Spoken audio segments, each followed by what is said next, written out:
Hello, hello. Kim here, Abundant Life Tarot. And I'm so excited to have Krista from Aunty K's Tarot. I have been following Krista's channel for as long as I can remember. Amazing stuff over there. Super duper deck creator, near and dear to my heart, friend. So I'm happy you're here. Hi. Hi, I'm happy to be here. Yay. We are talking about working on the hotlines, and I'm just gonna put some questions out there. I know there's one person in the chat that does or did work for the hotlines at one point. So it's gonna be great to hear questions, or if you just have something you want to ask Krista, that's maybe something she's working on, that's fine. Let's just have a good, lovely Sunday chat, shall we? So I am just gonna do a little intro. All right.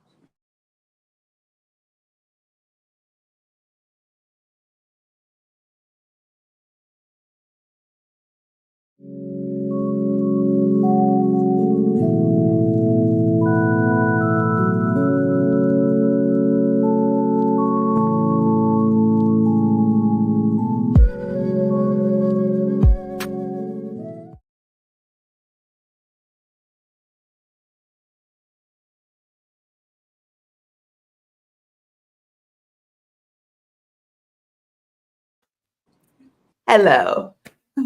Hello. Hello, everyone. Yes. So, Krista, you know, I just adore you, but I want you to have an opportunity to say hello to the chat and just share what's on your mind, what's going on. What are you most excited about touching on today? All right. Hello to everyone in the chat. I'm excited to talk about the hotlines because um, something friends have commented on is when I talk about work, I smile. And I enjoy my work. And that is a really awesome feeling. And there have been other times in my life where I've been really fortunate to have work that I really love. And it's often not paid well, but I've been okay with that. And that's also been part of my journey on the hotlines. I live in a really small way, but we're something we're going to talk about. Now I'm about to transition into the real world where people have to pay rent and uh, live in those kinds of environments again. And this job's let me do it, and I'm still really happy with my work, putting in full-time hours. Yes. And we're going to talk Full-time tarot decks hours. too, because Yes, of course. We have to talk tarot decks, and we have to talk about the full time. Like, what is full time? Because yeah, I know for where I come from, I'm from California. Full time is 8 hour days, 40 hours a week. and it is Typically here Monday through too. Friday. Oh, it Um, is in Canada? it Okay. is here too. It's 80, yeah, 40 hours a week, um, and 5 days a week, and yeah. So like I used to do astrology charts and write papers for university students and do lectures at university, and so I did that kind of work, and that worked for me. And I've been a doula and a lactation consultant, and so um, you know, those were random hours. Yeah. They Yeah. were random hours. How many hours would you say you work per day and per week on average right now? So in the last 2 weeks, um, I made a shift from working 5 hours a day, 4 to 5 days a week, to a typical um, 8 hours a day, 5 days a week. So my first Okay. week, I know the hotlines work on algorithms. So I put in like more than that. I was doing 9, 10 hours. start feeling it out, being like, look, algorithm, I'm here for a long time period. And the algorithm was like, cool, we really like that. And Yeah. and then You know this that week old I was like, algorithm. now can I do that and go to 8 hours? And I did. And I think I would really struggle more with 8 hours if I was doing an office job.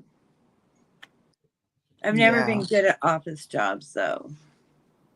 Yeah. I did office jobs most of my adult, but yeah, since I was like 19 and I was 40, I was like 40, 41 when I was like, I can't do it anymore. But yeah, full time. And for me, working on the hotlines, I hop on here and there because I take on private virtual clients. So it's like I have to strike a balance. So I'm not on there as often per week, but it's certainly not a full-time week like what I was used to or accustomed to. But still work, energetic work, you know. When I was but I do smile. Now I do a lot more smiling. When I was doing the 5-hour days, which, you know, I did for my first 2.5 years until 2 weeks ago, I considered that from a political, cultural level full time. It just wasn't capitalist full time. Oh, I like that. Yeah, real. So, and it was like a nice balance. Plus, I was doing art, so you know that's maybe paid labor. Yes, I get you. I get you. Paid labor, and yeah, it is you. We are creatives in this environment when we're doing readings for other people. We have other businesses. We're doing all these different things, and we're, you know, independent contractors. So it's, but I take very few private clients in a week. I actually really limit it. I prefer to, like, you know, do my work when I'm doing my work. Oh yeah, I get that. Because I crave sometimes hotline work, and we'll talk more about that in a moment, where it's you do the reading and then you're done and it's moved on. And with private clients, it scratches a different like part of my brain or my love of readings, where I get to nurture and start to finish and build relationships. You know, I don't know how during notifications. So let's see in the chat. Hello, my friend. Thank you so much for joining us today, Mari. Hi, Luna. I'm so happy you're here. Hi, friend. P.S. Beloved. Thank you for joining. And doula. Yes. Krista, you were a doula. How'd you like that experience? It's amazing work. You're like supporting people as they're like creating life, and you know, you're supporting them through like some pretty heavy stuff, some pretty uplifting stuff. You know, I was doing it in a time where doulas were doing a lot more hands-on and advocacy work than they are now. So I would often part of what my job was to, if for women who were having hospital births over home births, I was advocating them through that process if they wanted to avoid certain things and stuff like that. And also working if there's a partner or like someone from family or friend there, working with them in that too, but they can't always have that capacity to advocate. But like I would, you know, encourage them and help them figure out how to do that. And sometimes advocate for the birthing parent to, like, you know, the non-birthing parent, because there'd be like, oh, I'm not going to have any drugs. And then the mom's like, you know, 20 hours later, give me an epidural. And the other partner's like, but we agreed no. And it's like, look, you're not the one 20 hours in here. No. No, that that would be a problem for me. But and I mostly did that work in Indigenous communities through the Native Friendship Center. And so I had that added aspect of advocating through healthcare system racism and also ceremonial aspects of it afterwards and caring for placentas and things. wow, that's important work, and there's that healer aspect. And I don't know, it just when you were describing it, you're like you're helping the person, you're navigating, mediating at times, and as readers or intuitives or empaths, What I do is I healers. read what I did in that work. Like my gift is relationships, Yeah, seeing relationships. yeah, And so, yeah. I love that. I love that. We have questions. This is exciting. I'm putting the little stars on there so I make sure I don't miss them. But our first question is from one of our members. P.S. Beloved asks, do your deck creations supplement your income? So Krista Sometimes. is a deck creator, and she's got a couple of projects we'll be sharing about in a minute, or we're going to chat about them. But Yeah. you said sometimes. Sometimes they do. Like the land back tarot and oracles of colonization was really niche, but like it gave me a real income, right? And I lived off of that for a year. Most people wouldn't be able to live off of it for a year, but like I was used to that stuff and I still had side projects going on. And that let me be like, what am I going to do? I don't actually like doing private readings. I kept thinking and feeling like hotline work, but my politics being what they were, I was like, maybe we can create a hotline co-op where we all Yes. equally own it. And that'd be great. But like, That'd be awesome. I actually don't like business work and I'm not good at like, it's not my forte. Bringing in clients is not my forte. The hotlines do that for me. So finally I was like, okay, I'm going to work for somebody else, which I haven't done in super long decades. And yeah. and I like it. And I kind of Okay. work for somebody else, but we're not really officially, we're private contractors officially. Right. Yeah.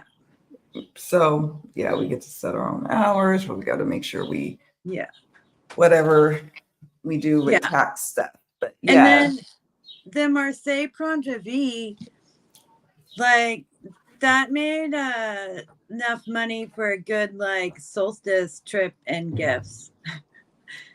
Nice. So there's a huge discrepancy in like, what net what. The Brown Witch Lenny, I was like tired of Kickstarter, and so I just released it straight to print on demand. Yes. This one. And the camera's backwards. That's so messy for me. So they're through drive-through cards, and like if you're they don't have as many options, right? Like, yes, that, and I printed this with drive-through cards as well.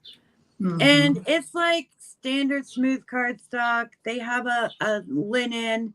It comes in tuck boxes. It's basic, but like when you buy a deck from drive-through cards, like drive-through cards is giving me the majority of the money. It's nice. Not like make playing cards. Yeah, like that's true. I'm actually making something off of each of these decks, right? And so I get some months I get like $100 from drive-through cards. sometimes a little less. So that's what that's providing me income wise. I am going to release my playing cards there when I correct my one mistake. What a But mistake. one of the dates, instead of the 11th, it says the 111th. Oh, Because okay. I have dates in the corners of these cards. So they've got keywords and a date. So each Oh, cool. each pip has a date. Oh, I Each like court that. card has a astrology symbol. Yes. And each ace has like no, try again, coming soon, yes. Oh, I like that a lot. Mm-hmm. Oh boy. I foresee another deck coming. And into a my Star collection. Wars tarot deck. Yes. For sure. I see a Star Wars deck. Inspired by Kim. Well, I just held the space. We were just all over here hanging out. Everybody in the chat was holding some space for an idea for this t-shirt. And oh, look at your t-shirt. I want one. Oh, cool. You're making a Star Wars deck. And so it's become, and it will still be a world majority deck because that's what I do. Tell us about that, because it blew my mind when you gave a percentage of BIPOC in representation in your deck. Yeah. So when I created this t-shirt, and then I created another design, and then I had another idea, and I was like, can I make a Star Wars deck that's not like almost all white? And like that's the struggle with fan decks, right? That our media is really white. And so if you want like a pop culture fan deck, you're getting a deck that's probably mostly white folks. And it irritates me.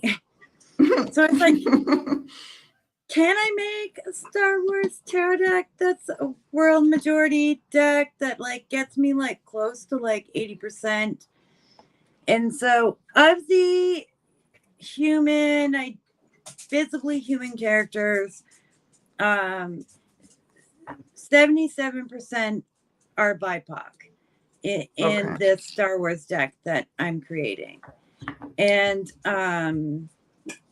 I sat down and I made like a chart where I'm like, who are all the BIPOC Star Wars characters I can think of? What about like making sure I feature some of the more alien characters who I know are played by BIPOC actors? And in my first like night of sitting down, I had like 37 characters off the top of my head. And then I kept adding to it because I love Star Wars. And like, I'm one of those people who will analyze it, and I've used it as analogies in political lectures. Oh, that's brilliant. Like how this all coalesced together, because wow, Yeah. I'm getting excited. And on your channel too, you've been giving us some sneak peeks. So I'll be sharing on the community tab as you drop them. I'm going to be sharing. I have 23 cards left to do. Wow. Yeah. That's awesome. And so, but you do, how often do you do decks or you create decks per year? If you could, like, it's been all over the place. The Landbeck Tarot, from starting to draw it and going through the process of learning how to create digital files and blah, blah, blah. That was like a year. Okay. The art of it was like 7 months, I think. Wow. Okay. The Marseille Prendre de Vie was 18 months. Oh, wow. The Brown Witch Lenny was like 2 months. Okay. It's a Lenny. Yeah. And, oh, the cat's puked. You got to tend to the tend to the cat puke. I'm sorry. I'll get to that in a second. And don't Just puke on my shoe now. yeah, you could. We could go with the flow. You have to deal with Kitty. I That's might wait understandable. till she's done. Yeah, I get that too. We have tile floors, and Yeah, our body was having issues last week. I'm like, God, it's tile. I hope no one And then else can hear the cat. Oh, I just feel bad. I hope the cat's okay. What's your cat's name? We have two. They're litter mates. They are I'm gonna kind of be in and out camera a bit maybe. They're litter mates, Frankie and Button. They're both females. And they look quite different, really. Can you hear me? Yep, I can hear you. They look quite different. Frankie's a tabby, and Buttons is like white with some tabby patches and a gray patch, and one little teeny tiny beige patch. Oh, well, hopefully they're Give me a feeling moment. better. No, go right ahead. I'm just gonna say hello. I'm gonna take this opportunity to say hello. It is super important. Doula work is super important. I think it's really, I'm always in awe. Like, you know how like you go down rabbit holes of study? Like I remember in my early 20s, I was like fascinated. I wasn't quite ready to be a doula, but after having traumatizing childbirth experiences, I wanted to know more about what does it look like that's not trauma, like trauma filled for childbirth. So I just started deep diving and studying midwifery and doulas and the history, and quite fascinating. One of many rabbit holes I go down all the time, like rabbit holes falling every single day. Hello, friend. How are you? Thank you for joining. Thank you. Thank you. Yeah, it's drive-through cards. Oh, go ahead. One What of were the you saying? aspects of doula work for me up here in Indigenous community is all those of us who are part of the scoop of Indigenous kids from Indigenous families into white families in foster homes. We all have this thing called a birth alert. And so ever after it gets put on us as we're children in the system, and it stays on our health cards our entire lives. Wow. So every time we go to hospital, it tells them you might want to call Children's Services. Interesting. So, part of the doula work and advocacy was, being present, witnessing, trying to prevent these birth alert apprehensions. Wow. Yeah.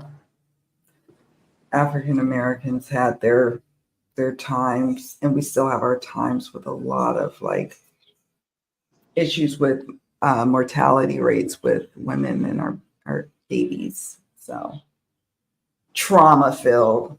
I've had some horror stories, but I just really honor the work that people are called to do to help women have safe births, and sometimes you have to have medical intervention. Absolutely.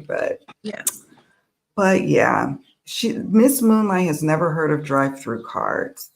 So drive-through cards mostly focus on like board games, trading cards, but there are some tarot on them. And the artist makes the majority of the money. Nice. Mm-hmm. So it's another print, like direct, like a printing company where it's like, is it print on demand? It's print on demand, and they have printing facilities in the U.S. And they also have book printing England. So like the Brown Witch Lenny has a guidebook. It's set up in such a way you have to order it separately, which is annoying, but they have links to find it. But Mhm.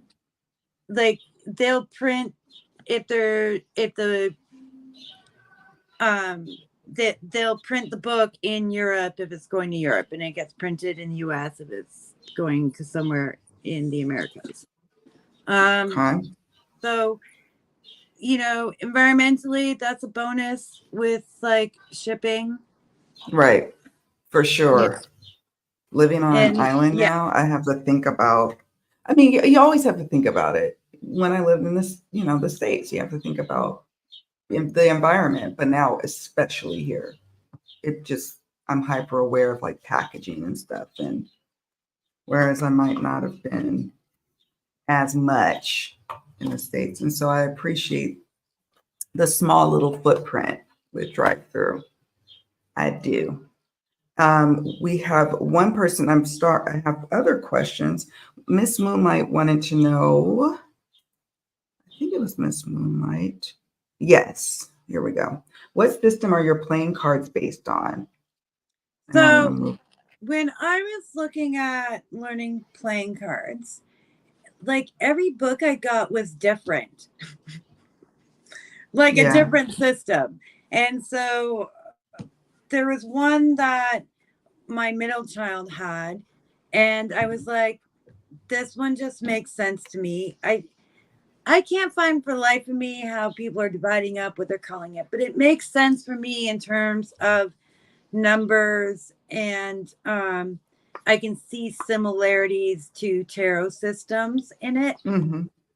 So I've not figured out how to answer that question in a good way, because it seems to me every like, and I think that's the thing about playing cards. Like a lot of people have been taught by like people individually, one person, another, with True. and so you get these different and similar systems, which is part of why I was like, keywords. Yeah. I'll Yeah. make it easy for you and give you keywords. I also, well, I didn't realize this wasn't two-sided. Um, so I also have to print it. So there's two of them. But I also made like just these poster Oh, foldouts nice. for the playing card ones. And Yes. so it has the keywords plus additional keywords for each suit, reading multiple numbers, and the court cards for each one. My keywords for the court cards and the jobs I give the different court cards. Oh, Um, nice. I like that. which is something as I was working on the hotlines and thinking about, there's sort of job-ish ideas assigned to like Lenormand Mm-hmm. court cards and other things like that. And reading on the hotlines, I was making a list when something popped up indicating a particular field. Um, Right. and so I was creating like my own list, and so I refined it, and it's in here. And they're grouped in by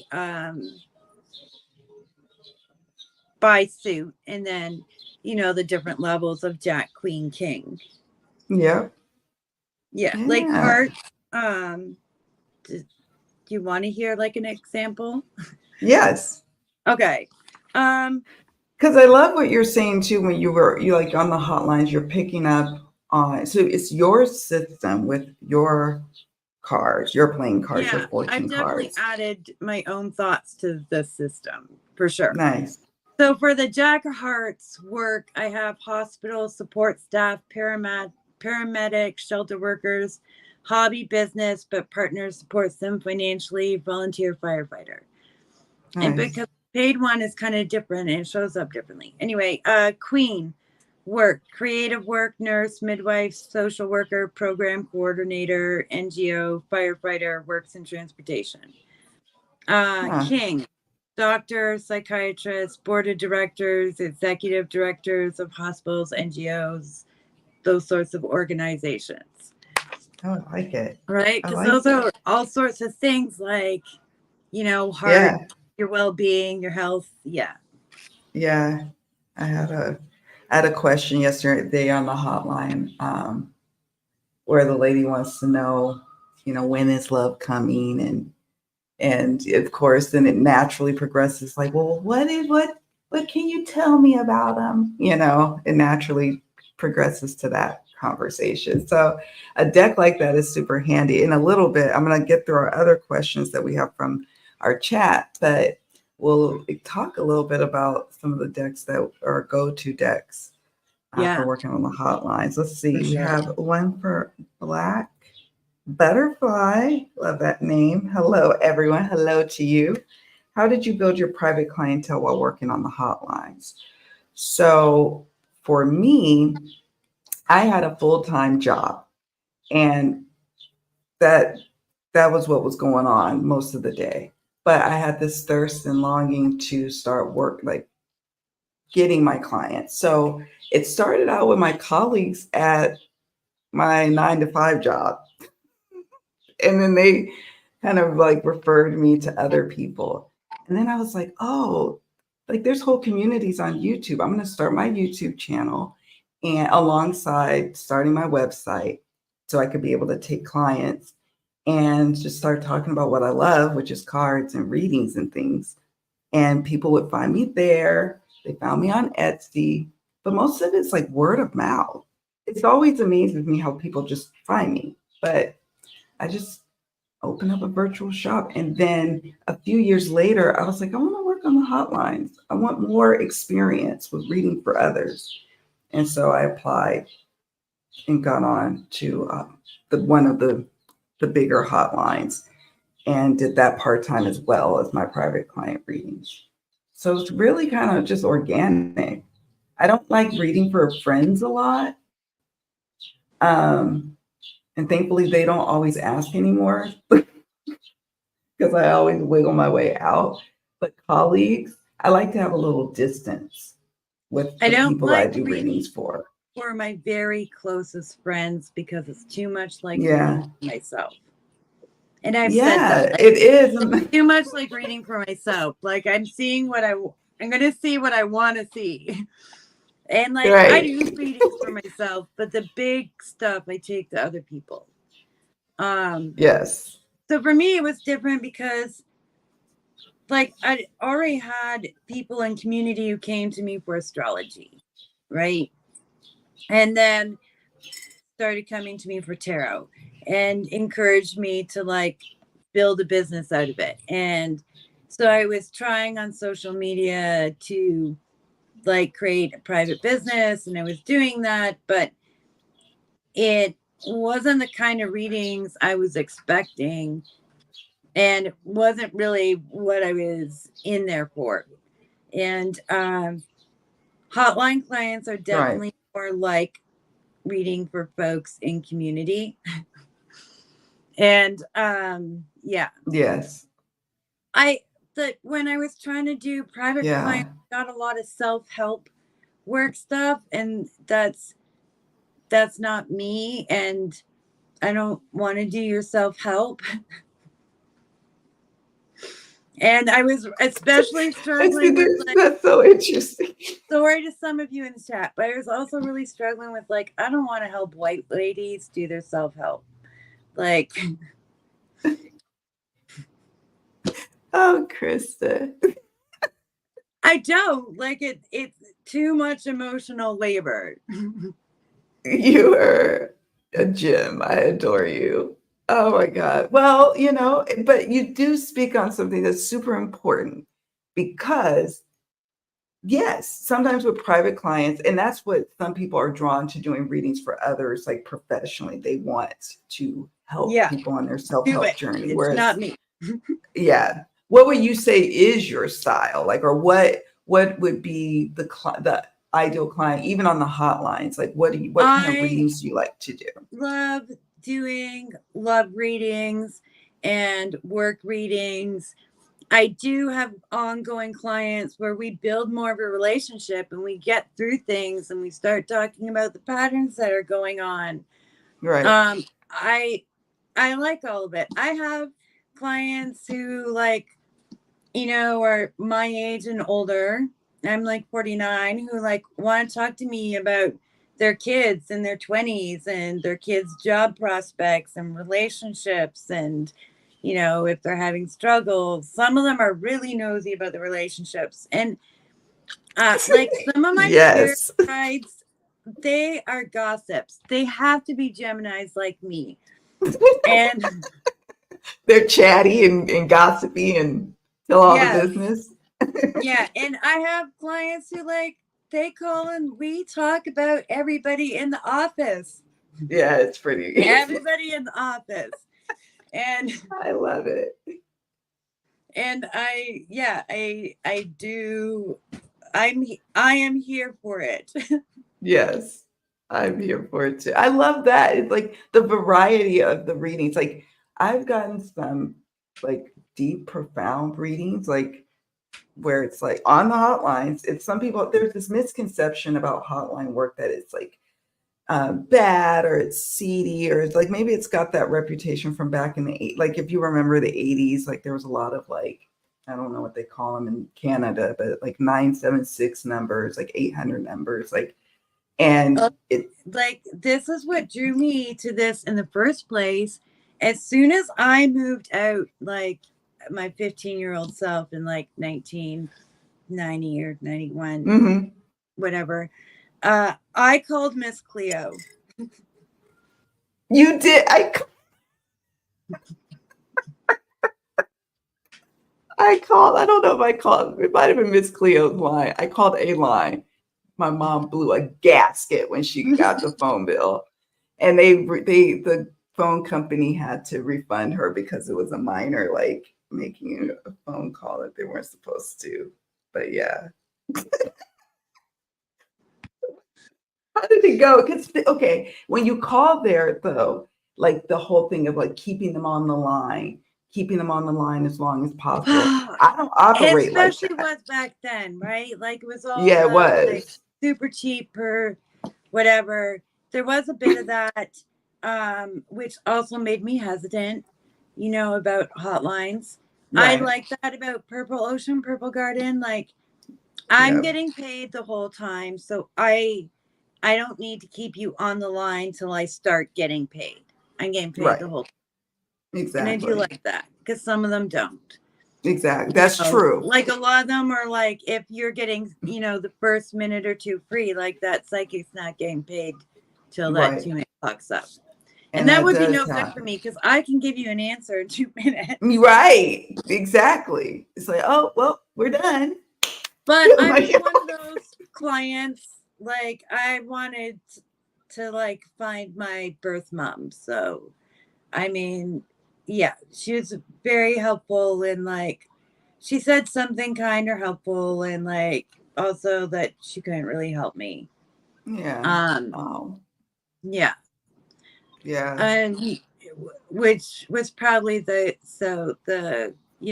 kind way to do it. Yeah. I've been asked that True. once and I didn't do it. Yeah. I also just told them, look, it's too personal for me and I can't do it. Yeah. Totally understood. And that's the other thing too. A lot. I mean, the hotlines have their hard and fast terms of service and rules on what you're not supposed to read on.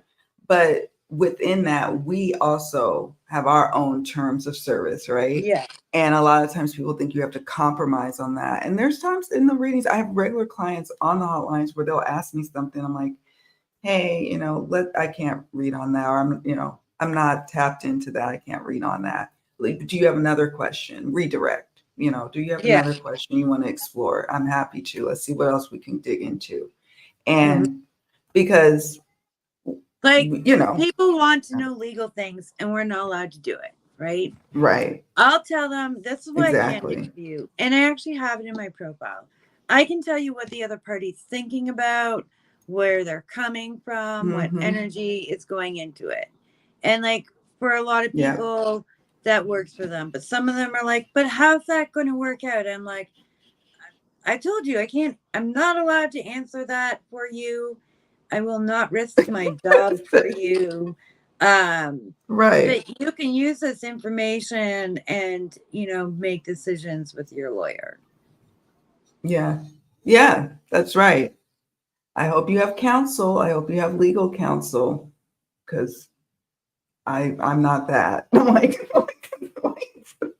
So yeah, it's yeah, and a lot of times they want to know, well, what is this a lot of times there's education in doing the readings too, but in a way that they don't think they're being educated. Like, everyone is subjected to free will, in my belief. And so, yeah, if you do predictive readings, in which is something that is really popular on the hotlines, inevitably you're going to come up against, well, it didn't pan out the way you thought you said it was. But that's because we're not just these static little beings. And I have to tell that to them, like, we're just like static, two-dimensional. We're, if nothing changes, okay. If something changes. That aspect of free will, like, I'll say, well, like, no, it doesn't look like you're going to reunite. What can I do to make them? I'm like, sometimes you can influence someone and you can't. True. And a lot of times I will use a grand tableau with Lenormand for that. Nice. And okay. If the other person is above the client in the reading, they hold all the agency. Yeah. And like, then I read it as there's no way they hold all the agency. Yeah. They change their mind or they don't. You're not influencing it. Right. That's true. It can also be really insightful if I see, like, that really the client is somebody who takes full control of everything in the relationship. Like, that's true. That comes up as well. But yeah, and sometimes the only thing you can do is, stand in your power, querent their client, and this is not just for hotline. This discussion is just for people who work on the hotlines. It's for people who read for others. And you will inevitably come up against some questions and you're like, okay, here we go. Or you're like, oop, this is a boundary for me. Let's see. P.S. Beloved asks, talk more about the energy commitment. Does it feel like 9 to 5 obligation life? That's a great question. Or does it feel like an expression of your passion, energizing, or both? That's such a brilliant question. Thank you. Would you like to go first? I am feeling it right now of both. I am feeling it of both. Me too. I am still working out, like, how do I balance my regular routines in here? My routines for getting ready to read are they are both practical and magical. Like, I clean out, I clean in when I'm, like, cleaning my house. I sweep out before, like, it's the last chore I like to have to do before I start work. So I can, like, sweep out the house, sweep out that energy from yesterday, have fresh, clean energy. So I do those things to help. And I think that helps with the energy drain of the work and the energy drain of, like, 8 hours. So I do things to be aware that this is going to take time and energy. What things, like, keep you going, what things, and make it easier for me to think and concentrate. And so there's that. And it's a constant everyday practice, more so. Yeah. And I suppose I could have benefited with daily meditation when I was working as an analyst. I could have, but I didn't. I was too busy. I hardly got any sleep. Now it's different. Now it's it's like a part of my regimen of how I get ready for my day. And like you say, you sweep, you clear the energies. I would say it's both for me as well. Some months I just am on it, like all the time on the hotlines, a few hours each day, 5 days a week. And I'm also doing private clients. I'm also doing stuff for the membership or social, the channel or whatever. And it's like, whoa, this is like one of my top earning months. And it didn't feel like it. And then Yeah. this month, because my daughter's been out of school now for a few weeks now, and it's the dog days, lazy days of summer. I just have been just wanting to just kind of chill and so then I feel the weight of like doing multiple readings back to back to back. And so then I take my foot off the gas and just recognizing that ebb and flow inside of myself. I have to be way more cognizant of that in this work than when I was like being an analyst going to work for the state, Yeah. different. But for sure. I And like I think it. one of the things I like about tarot over astrology is it's just faster. And like when I learned astrology and started doing it, you drew a chart by hand. There's no like Nice. look it up on the Oh computer. God. It was a lot of work. And so I like being in and out. And since it's a really different feel in that way, I've gone with that flow of it. I can be out, I'm done your reading, it's over, done. I'm not holding on to your energy. Sometimes something will stick with me, but I usually find it's something where like I've learned something about how to see a card in a new way, and so then I ponder over that for later. Yeah. I love seeing cards in new ways. It's like, yeah. It's like, hi. I mostly only deal with like my own messenger spirits. Sometimes when it's someone else's, I do find that more tiring. Yeah, me too. There's days on the hotline where even when I was doing like 5 hours, where I was like, wow, this is a really good day and I'm really having fun, I'm going to stay on longer. And if I feel tired, I sign out because I've learned that's a good way to get a bad review. Yeah, true. And that is something to be cognizant and aware of too. Reviews and not to be overly obsessing about it, but you just do, again, it's a lot of prep. Like it's a lot of like, okay, thinking ahead and being intentional.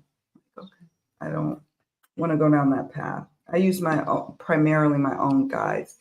When I'm starting to use other guides, it's probably for more of my private clients, or when I'm doing readings like mystery mystic readings or something like that, where I'm having my guides work with their guides. But yeah, let's see.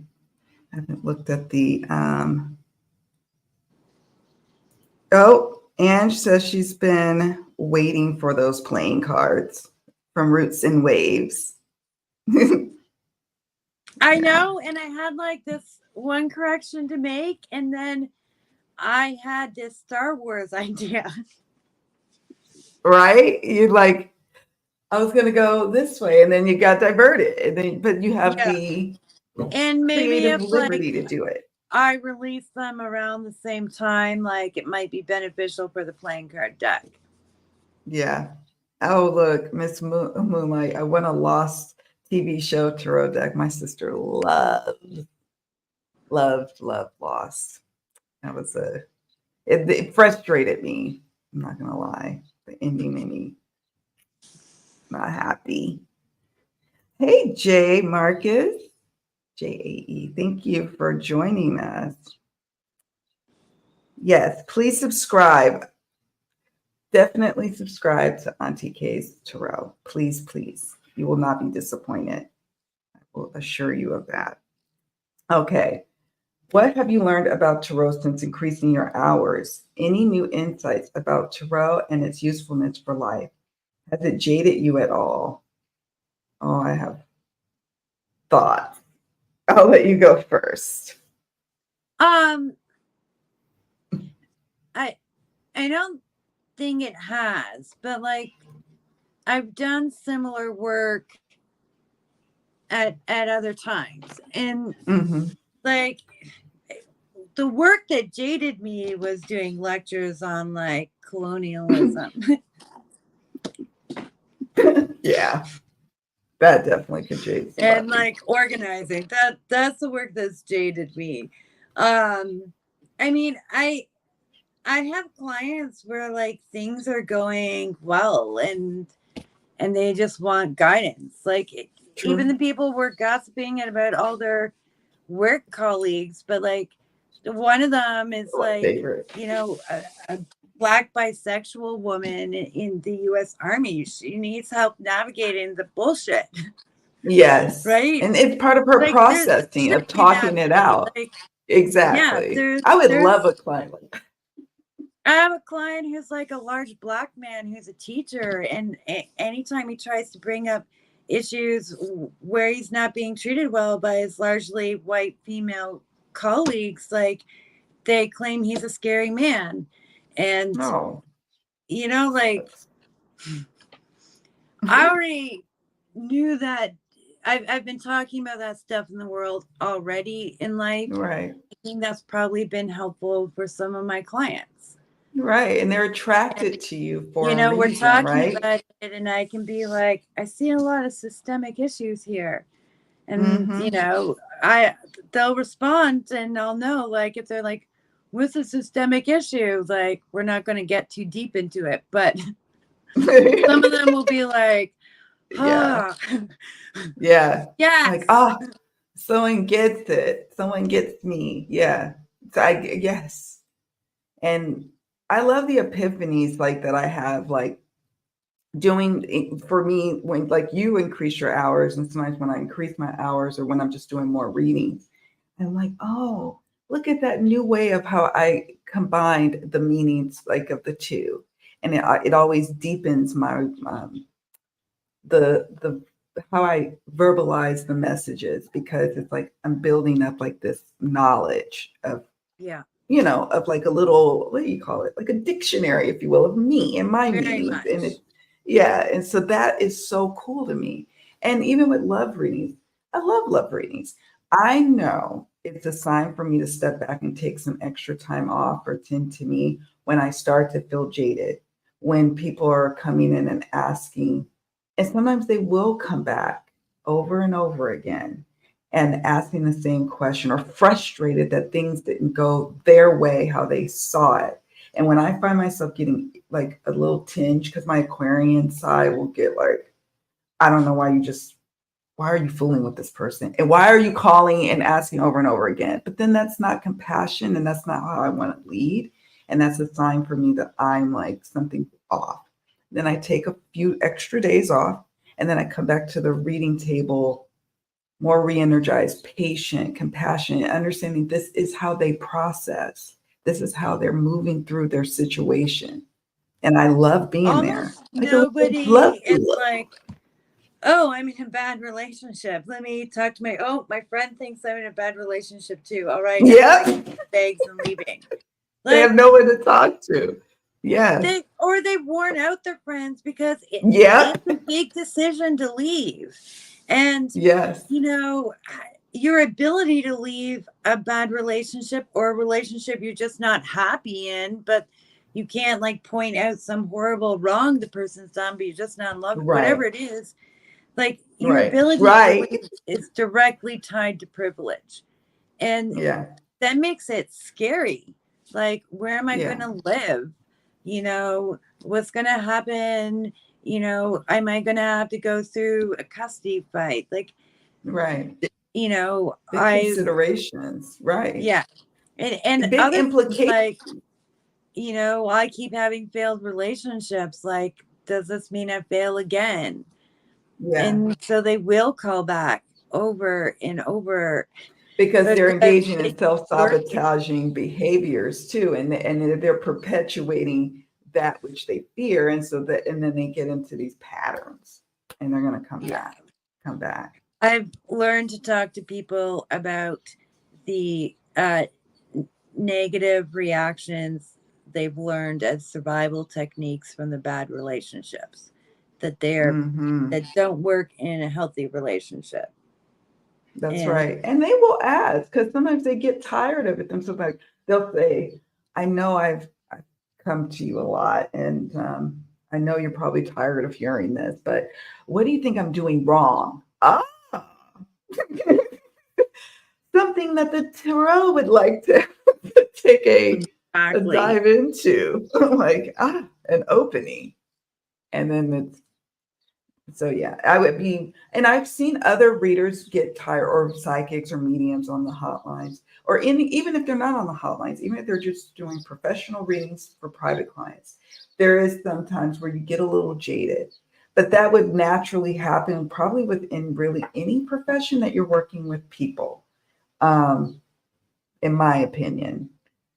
But I'm not jaded. It's been a while, like overall jaded.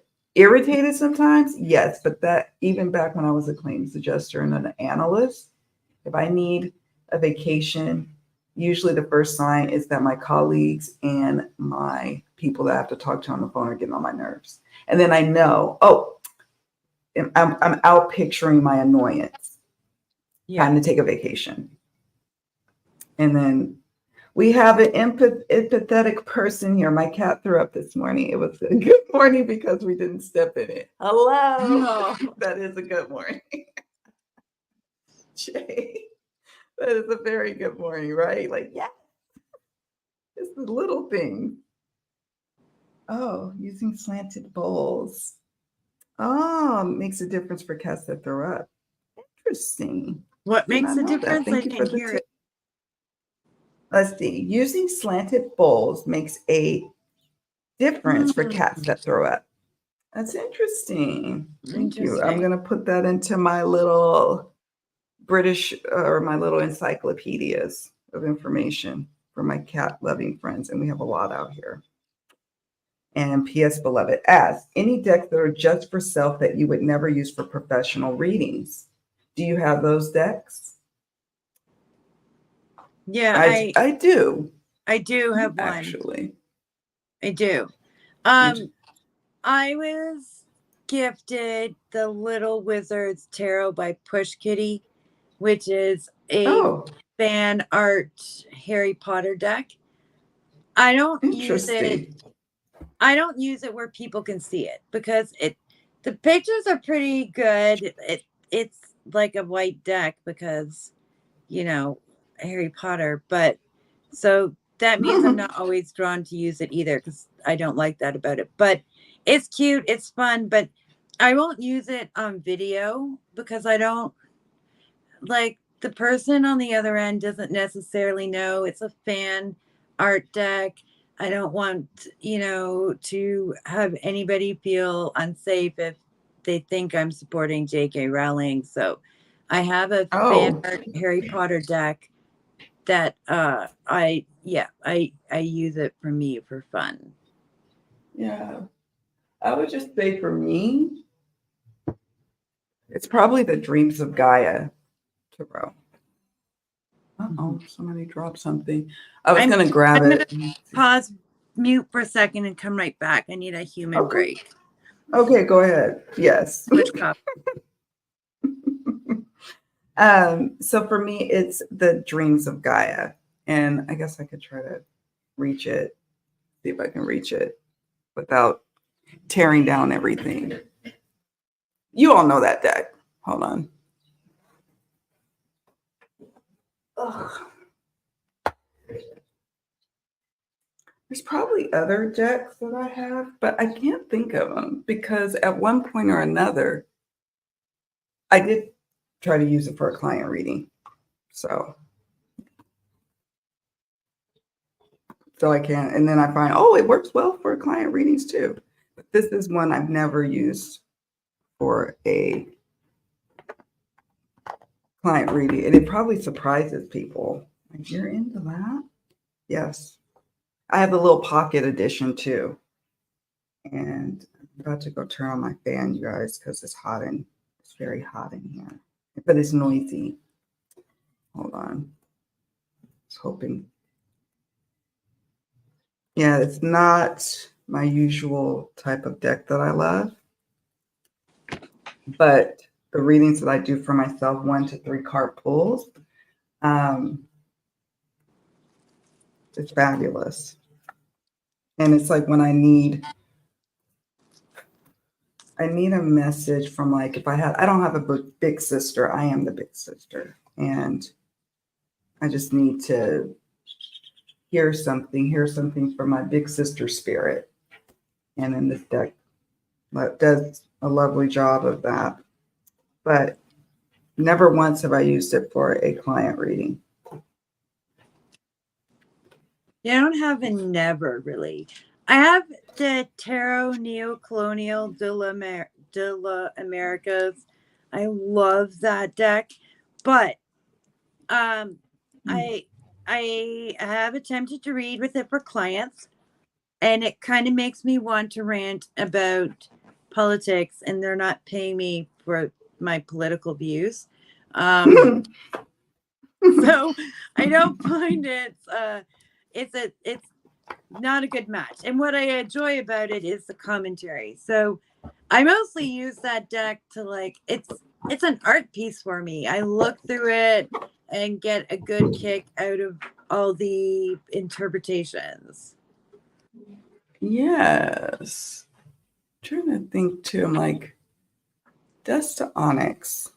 I'm still breaking that or getting familiar. I think that would be, there's certain decks that just for sure would be for me. My Karma cards by Monty Farber, just for me. So there are, but most of the time, I think my decks are equal opportunists. They'll work with me. They'll work with anybody. Yeah. Sometimes I'm like, oh, you're a little too generous. Let's see.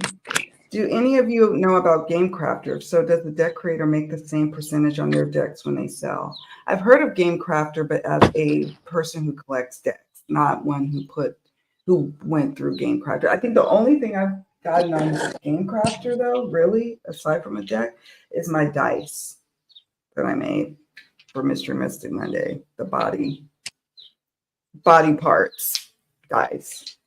Yeah. So I don't know about the percentage, like where they compare. Maybe, Krista, do you know? I don't know. Yeah. But probably worthy of a checkout to see, what the percentage is compared to across from, all of the others. Printer Studio, which is basically make playing cards, Game Crafter, Drive Through. So, and from what it sounds like what Krista is saying is that the artist gets the most percentage. They do. Like the print cost that the company takes, it's way more reasonable than the other places. Mm-hmm. They don't have all the extra fees, but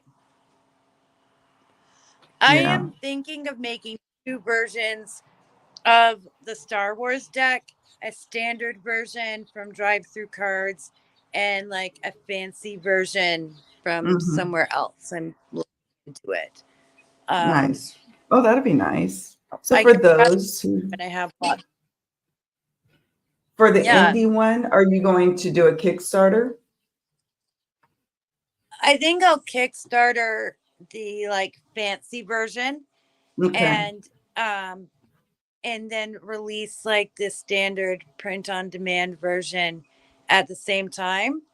And go to the Kickstarter and you can order the fancy one or just take that link on over and order the standard. I don't care. I like it. I mean, is that going to make extra work for you? I would imagine. I mean, obviously you've got the artwork, but it would be more complicated to do a fancy. It's easy to do drive-through cards. It's easy to not have to do a Kickstarter. It's financially beneficial. Kickstarter gets you seen, and I kind of suck at social media. And I created a tarot page, and it's still 90% politics. That's another thing. Yeah, with Hotlines, you have to worry about any of that. Like, you don't have to worry about Yeah. marketing, because hotlines will market for you. Yes, they're taking a percentage out of your earnings, but if you liken that similar percentage of blood, sweat, and tears and money that goes into marketing your Yeah. private business, well, there you go. So that's another reason why people just like, you know what, I just want to get on here and read for folk. I don't want to do all the extras, and I want And to that's be where myself. I put out a YouTube video or social media post if I feel like it. But for Yes. Kim, you have to be consistent for your clientele, right? Yes. Although lately I'm like, not as consistent, but that drive to be consistent, to be like, okay, because And you I do maintain a enjoy, website and yes, all these other like things. that's Yeah, true. I don't have the energy for that. Yeah, I don't have the takes time energy. for it. It does take energy. Christy says, I've been really happy with my card decks purchased through drive-through. Good card stock, more environmentally focused, and thoughtful little touches like the boxes. Exactly. I love their small little footprint. Because like I said, we have to, like out here in the, like where we live, like in the farmlands of in the DR, it's they burn their trash. They, that's that they do have people that come pick it up, but it's an island. Like, where does it all go? You know what I mean? So it's just like I have to be super cognizant of like all the packaging that happens and sent. I love decks. Y'all know I love decks, but that's gone into my low buy considerations this year as well. Mm-hmm. Okay. Let's see. We did talk, we're weaving in the hotline talk, Jay, in Yeah, we between. can talk more about it. Yeah. Yeah. Let's see. P.S. Beloved, what questions do you prefer not to address and why? What are your favorite types of questions? That's a good question. Thank you. You're asking all the great questions, friend. Um, ooh, questions I don't want addressed. Huh. There are a lot, aside from like the no-goes, like, oh, medical. Um, I don't know if I have any no-go. There's some that makes me inwardly groan. And that would be and I've said this before, where it's the people who are wanting love, um, but they're not actively doing anything about it. And what I mean by They active is I want mean by someone to like, come knock on their door. exactly. And they're not Yeah. even aligning their thoughts. They're just expecting that's like, I don't know. And when you kind of Yeah. like put it out there to them, like, oh, well, they're just not going to knock on your door. They're like, what do you mean? Like, it's like an epiphany. And so it's those readings for me lately have gotten under my skin. And normally I love readings, new love, seeking love, old love, out of love. I love, I love readings. I love it. But there are times when I'm like, oh, and so then of course it comes up in the cards of what, nothing's happening and you got to change. And then that can elicit some sort of reaction. And so those are my favorites.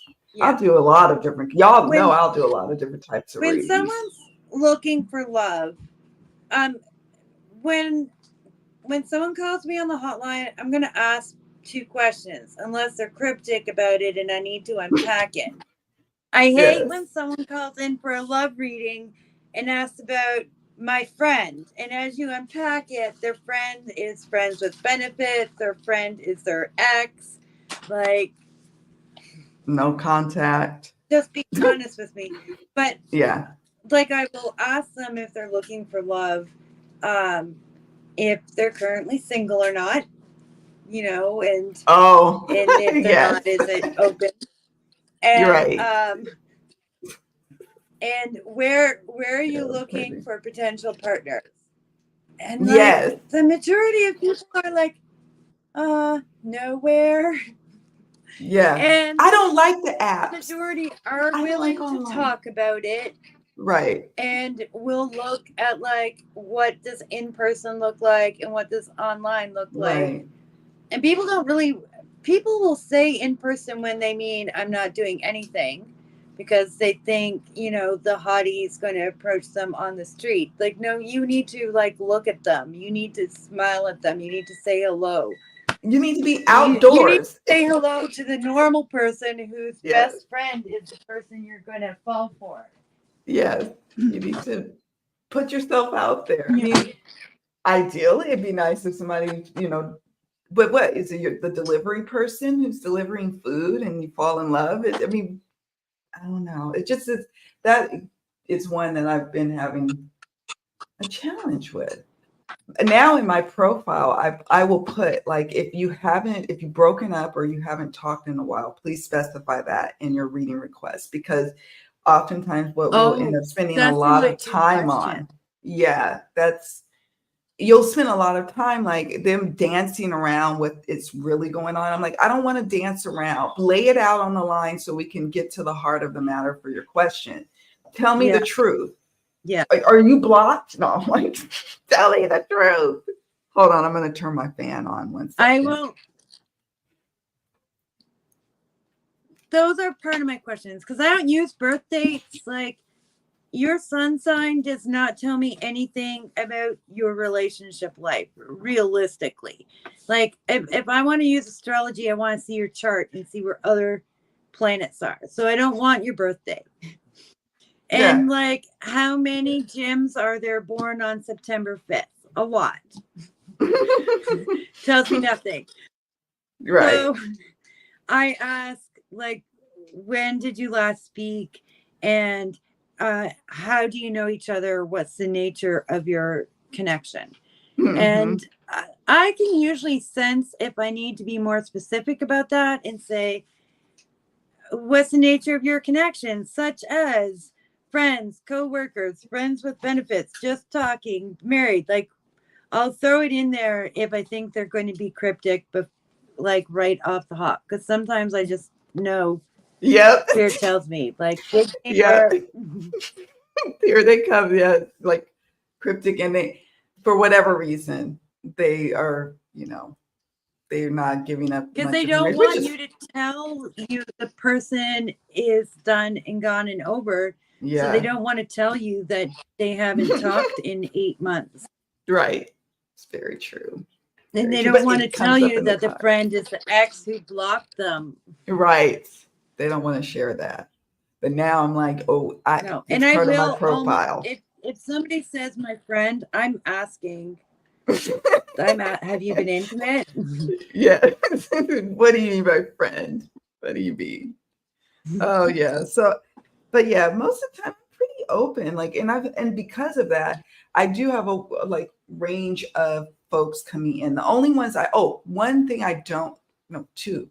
I don't do missing items readings, or actually 3.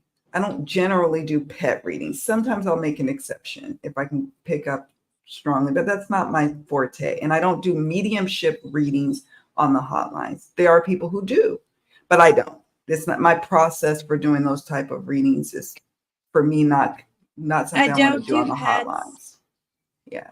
Yeah, I don't do pets. I don't connect to them. It's human relationships. I understand. Yeah. That's what I want to play. I am going to take a lost item, come as it may. Like, I'll decide in the moment. Yeah. I only do mediumship readings if, like, when you're asking me, spirits, like, go for it. Yeah. Otherwise, I tell them to look for someone who advertises themselves as a medium. Absolutely. Absolutely. So, and that's about your self-awareness as a reader, whether you're on the hotlines or not. You just over time, you're like, that's not going to work for me over here. It's not going to work. Also, I work with like messenger spirits, and it's like they're telling me, like, this is what we heard about this, right? And a lot of people who want a mediumship reading, they want to talk to the person directly. They want you to talk to the person directly, and that's not what I do. And but occasionally, like a spirit will find me for that, and okay, That's we're true. good to go. If it's right, and it comes through, and that's when you're listening to, you're really tapped in. You're listening to your intuition on that, and you're letting it take the lead, and all of those things. Yeah. But there are I will people do who can past do it. lives, Oh, nice. but it That's says good in to my know. profile I only do it on live calls because, and so many people don't read our profiles. No. Like, you can't get to the interesting stuff in 3 minutes on a past life. I can get to the interesting stuff in a relationship, but on a past life reading, it's going to take me more than 3 minutes to get to the interesting stuff. Right. It's a process. That's what I'm saying. It's like, oh, some of the things that I would do, it doesn't quite fit for me. That's not for everybody. That's the beauty of the hotlines too. It's a whole smattering of us, Let's see. Yeah. J Marcus says, I'm trying to convince always... Oh, go ahead. Oh, what'd you say? Read that because I didn't hear you. Oh, you're gonna like I this have a one. friend who. Oh, Okay. I was gonna say, it says, that's not always positive. Those self-help clients, and she has a crying emoji. So she's agreeing with you about the self-help. I had someone say to me once, well, all of you tarot readers are like life coaches or something, right? And it was like, no. We're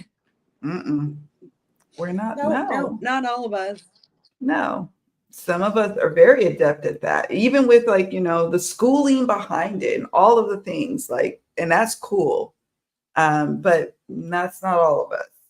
And that's what's also so cool. And like, I wrote papers for history students, cultural studies when it started being more of a thing, and psychology students. So, like, but I didn't study it. I just read the books, wrote the papers. Nice. And, wow. And it's not who I am. I even say it in my thing. I'm a psychic, not a psychologist. Nice. I like that. Because and those clients will find who they need on there. That's also the other great thing. Mm-hmm. Oh, this is funny. Mari says, I got addicted to like back in the 90s. Got addicted to them in the early 90s. Ex-husband ripped out the phone line. That's it. Yes. It's like, that is so funny. I relate. The wise and subtle art of reading cards for the witch of poor memory is a well-used and well-known playing card system. Thank you, Miss Moonlight. Save that information. Oh, Sookie now. This was coming out. Thank you for the update. I was wondering because last night at the midnight hour, they said he was changing his mind, that he wasn't going to do it. I was like, oh, here we go. But thank you for sharing the news. I'm sure it's going to be all of us on the, good Lord. Sorry, I didn't even say it aloud, my friend. I didn't just step down. Pray for America. My peoples are there. Pray. Okay. Yeah, look. Yeah, I believe it because it was word on the curb. Even out here, we heard it. The expat community heard. People are talking about it up here too. Oh, I bet. I know our Canadian neighbors like, what's going on down there? Like, what is going on? We're a little rowdy. Thank you so much for your question. How do you handle cards that suggest a negative outcome? Do you actually tell the client or do you switch it up? Oh, I like that question so much. You guys, thank you so much for bringing the great questions. Because I had some questions, but these are great. These are better. What say you? Calling me like, I'm not your sister. I'm not your mom. I'm that auntie who's just going to be like, I'm sorry. They're not really thinking about you right now. Mm-hmm. Because I'll get like, where are they thinking about me right now? like who I broke up with 9 months ago. It's like, they're not thinking about you anymore. I will tell you that. I will tell you. Yeah, it's like I laugh to keep from like, I don't know, because I understand too. It's like, here's the truth of the matter. And it could be a good thing, a bad thing. If they're not like, it could be a bad thing if they're thinking negative thoughts. Yeah. What if they're just not thinking about you at all and they're just focused on their career right now? That's not a bad thing. They're focused on their career. Okay. That's neither here nor there. But tact is important in my philosophy. It's all how you deliver it. And sometimes there will be messages on the table and I could see a lot more than what I ultimately revealed to them. There might be the art of let me not go there. They didn't ask about this. Yeah. They didn't get there if they're ready for it. Yes. And if it comes out, then I'll say, wow, you know what? That's what that card meant. We got this card over here, and there. But sometimes you have to tell them the truth, because I find that if you don't, and then you give them this rainbow and like this wonderful good news when it's not, that comes back to bite you. And so it's better to just tell them, like, oh, you're gonna reunite in 4 months, but like you like I don't know how you would falsely, like, you have to deliver the bad news, otherwise they're like gonna keep coming back asking you how to get there, keep guiding me towards this goal you said was coming. And like, it's awesome when you do get to guide somebody towards the thing they want. Right. That's true. That's true. It feels great. Sometimes. I remember I was talking to a client the one other day, and she was like, well, like, do you think we're gonna last? Like, if we get married, will it last? And I was like, yes, but sometimes what you want isn't actually good. Yeah, it's not necessarily for your highest and greatest good. Because you will never leave once you get married. Yeah. You'll stay miserable together. Isn't that grand? I mean, or, yes, he's going to reunite, but he's going to keep cheating. He's going to keep being abusive. He's going to keep being manipulative. Like, sometimes the answer they want is as unfortunate as the answer they don't. Yes. Like, for example, this past week, like, it's been kind of rough. That's reason I've kind of pulled back on the number of readings I was doing this month, is there's a lot of breakup energy. And so they'll say, I feel like we're going to break up, or we're going to have a conversation. And I'm like really freaked out. And I'm like, okay, I feel you. I understand you. I'm with you. And then you do the reading and they're like, is the breakup going to happen? I'm like, yeah, but I have to say, sometimes breakups are the best thing that can happen, because you could not continue down the course that you've been on. How has it been for you? And I pose the question back to the query. How has it been the last, few months or whatever in this relationship? Yeah. It's been hell. I've been walking on eggshells. I don't know how much longer I can take. Well, the breakup is a blessing. And let's talk about how we can build ourselves up. Should you both try to reconcile in the future, chances are you probably might, right? But this time you're coming from a better position than the current trajectory you're on. So it's not always bad. Yeah. In my opinion, to answer your question, but that is a great question. Thank you. The hard ones are, you're not getting a job this month or next month. Yes, those ones are hard. Are the ones that are like, oh my God, I don't want to deliver this answer. That is hard, because I've been searching for jobs, and this happens, these types of readings. Will I ever find a job? Or, it could be, those actually are challenging. Now that you mention it, those are in these uncertain times, and they're already really heightened and worried. Yeah, definitely. Yeah. Oh, hi, Robin. Robin's Reflections. Welcome. Yeah, Kickstarter definitely has its own audience for sure. They have their own little built-in cult following. I was very much a Yeah. part of it a few years ago. um, oh, Luna, love this question. Weirdest or coolest place you've ever done a reading? Weirdest or coolest place?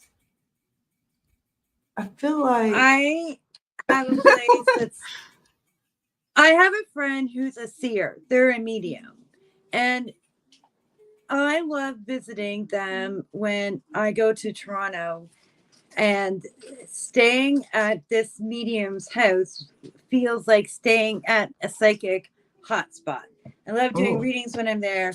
I do more in-person clients with community while I'm there, and sometimes the two of us will do it together.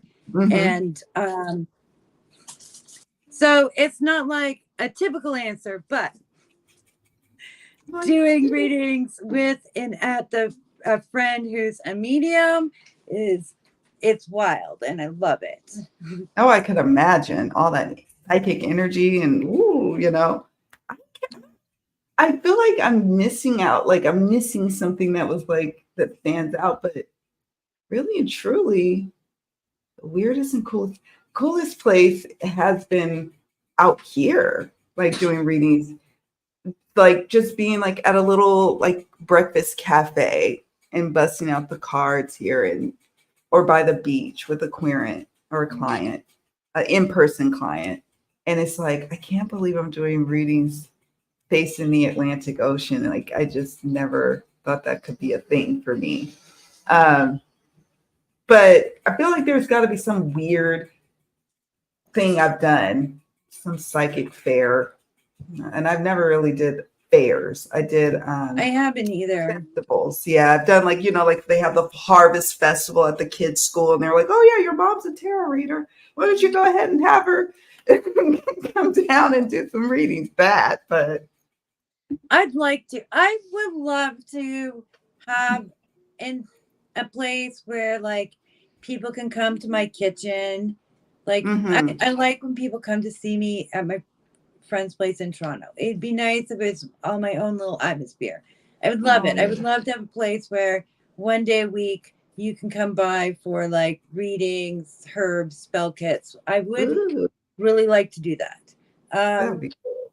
I am about to move because I moved here for a land trust. It's not going to be a land trust. And Hmm. and I recently had family members in need who I wasn't able to help, and so I'm moving for personal freedom and the Yeah. ability to get around and to be able to travel like from my hometown to this big city to up north. So I'm moving at the place where the highways all meet Mm-hmm. for Mm-hmm. that, and maybe Yeah. I'll get to do that there. But so that's not something I've done. But for me, that's like I had two like imaginary in my head. What is my fantasy tarot reader image? And one was the Hotlines, like I was a Miss Cleo fan, and the other is like a little kitchen table, like home spot. You stop in and like see your local witchy lady. Yeah. So maybe I will get to make that dream come to life in a more urban setting because I don't drive, and I either need a place with a pre-established carpool system like I did up north, Yeah.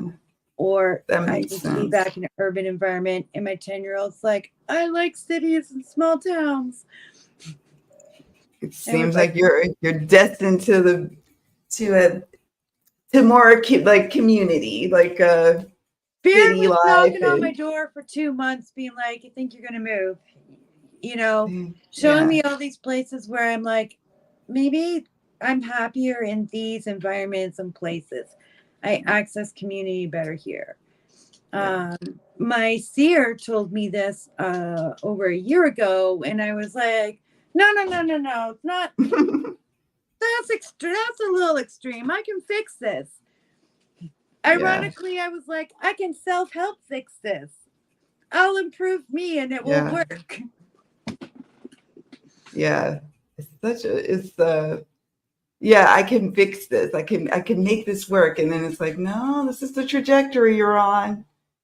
I know. I got a reading probably a year before we moved here, at a local shop. And because I think, and the question in my heart was, could I ever do this like full time where this is how I support myself? I'm doing what I love to do. And that was the question in my heart. But I just think that I was asking like a general like career question, and she went right to the heart of it. And she's like, yeah, you're gonna be, your life is gonna be totally different in like a year's time. I'm like, please. And then sure enough, and it's trippy how that happens. Let me see what we'll ask. So I do, while I'm going through these comments, I do want to ask you about, what would you say has been the number one thing that has led you to success on the hotlines? Like what, or one or two things that has led you So to success? I know what kind of reader I am. That is a part of success. Spiritual hygiene, I think that's part of success. Sticking it out, like sticking it out. When I started on the hotlines, and like I was living at like the bottom end, like I've been below the poverty line so long it's not funny. Like I was living on $1,000 a month when I started on the hotlines. Okay, so like Mm-hmm. I was like, this is great. This is amazing. And people outside my situation were like, that is not good enough pay. So there was perspective, right? And living a life and being used to living a life where I didn't need a lot of money. Yeah, All those things let me like stick it out. And there is an algorithm that really decides how visible you are. true, And you can try and figure out the algorithm all you want, but at the end of the day, what it really likes is how much time you're giving its platform. true. And so consistency. Mm-hmm. And figuring out what consistent meant. I was sick one time, and rather than just take 2 extra days off, I thought I'd spend a week doing like half days, so like Yeah, 2.5 hours a day. And the system was really mad at me for that. yeah, And and- it would have been better to just take a couple off. But it's yeah, also not mad at me when like my great niece and great nephew showed up this week, and I signed off for like 2.5 hours to like play with them, and then they yeah. left and I finished working. Right. It's the traction. It's like with Mhm. anything that you're building and growing, you have to be consistent, and it starts to gain traction. And then over time, you start to see those results. And there will be a time where you start to get regulars. This happens, yes, especially on the hotlines too. If people don't believe that, you can start to get regulars.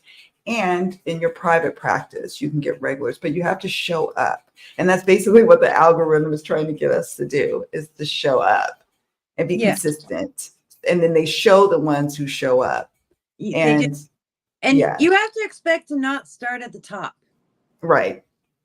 Yes, that's right. You know, if I had expected that I was going to start and make like what I'm making right now, so you know, my first year, if people want numbers, I'm not afraid to talk about it. So my first year, I made like $12,000, and then last year I made like $15,000, and I've already made that this year.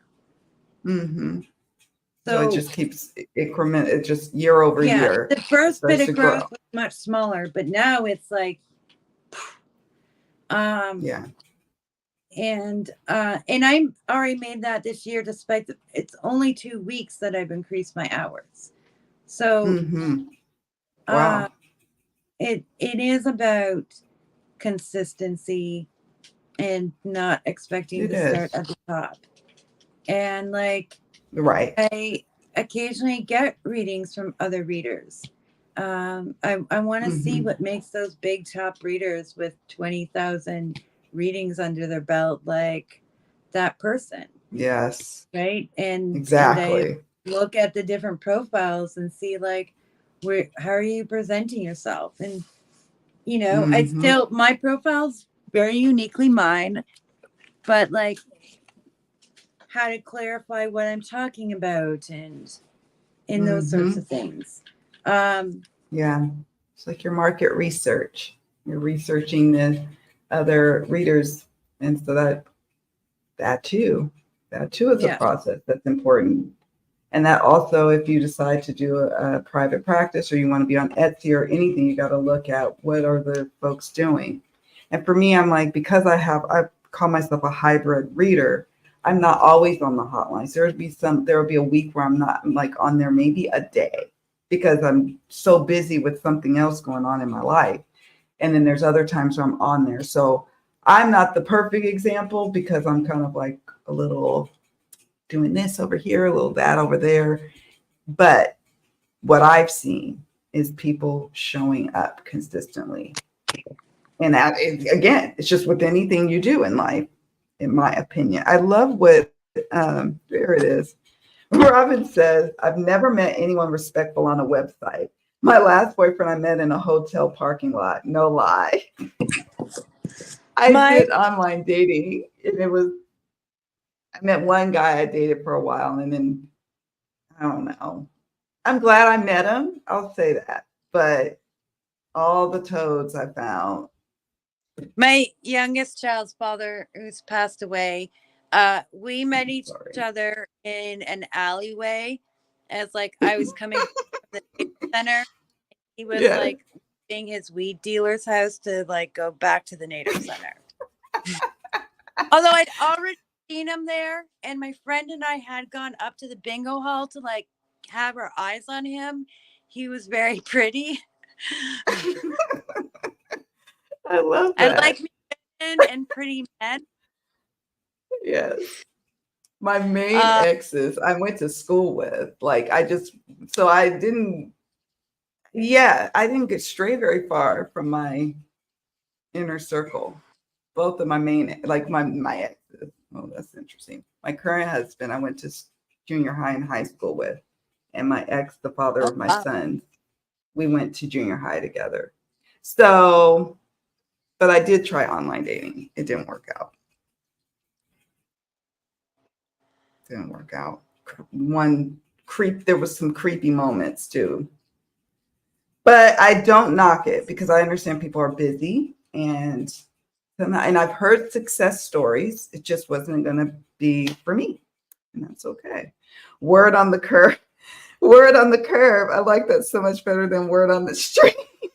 I know you too. Word on the curve. I don't know. I've heard somebody saying, I'm like, I've taken that. It's my saying now.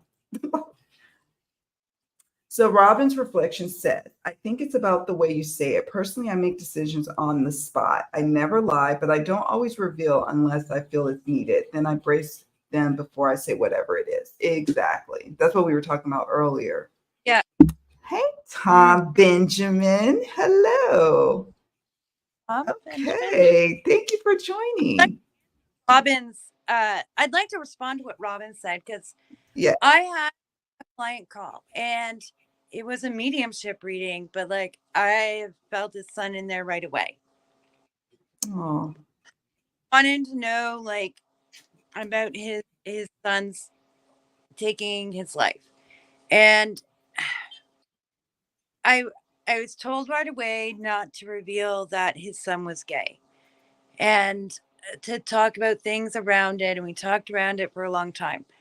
And then about 6 months later, he called and he's like, I feel like there's something all you psychics are holding back from me. And that's when I felt like, okay, now we got to talk about it. yeah. And I Okay. that was probably the biggest version of that. That has happened before, where spirit's been like, put this in your back pocket, know this is a truth, and hold on to it till we get Right. there. And it Exactly. might be, or it might be like in a couple months. That's true. And I love that. And that's why when I'm teaching like it with Poised to Leap or with like the reading labs, and I'm always like, lean into, get very clear about your conversation with self or your spirit guides or your intuition or your higher power.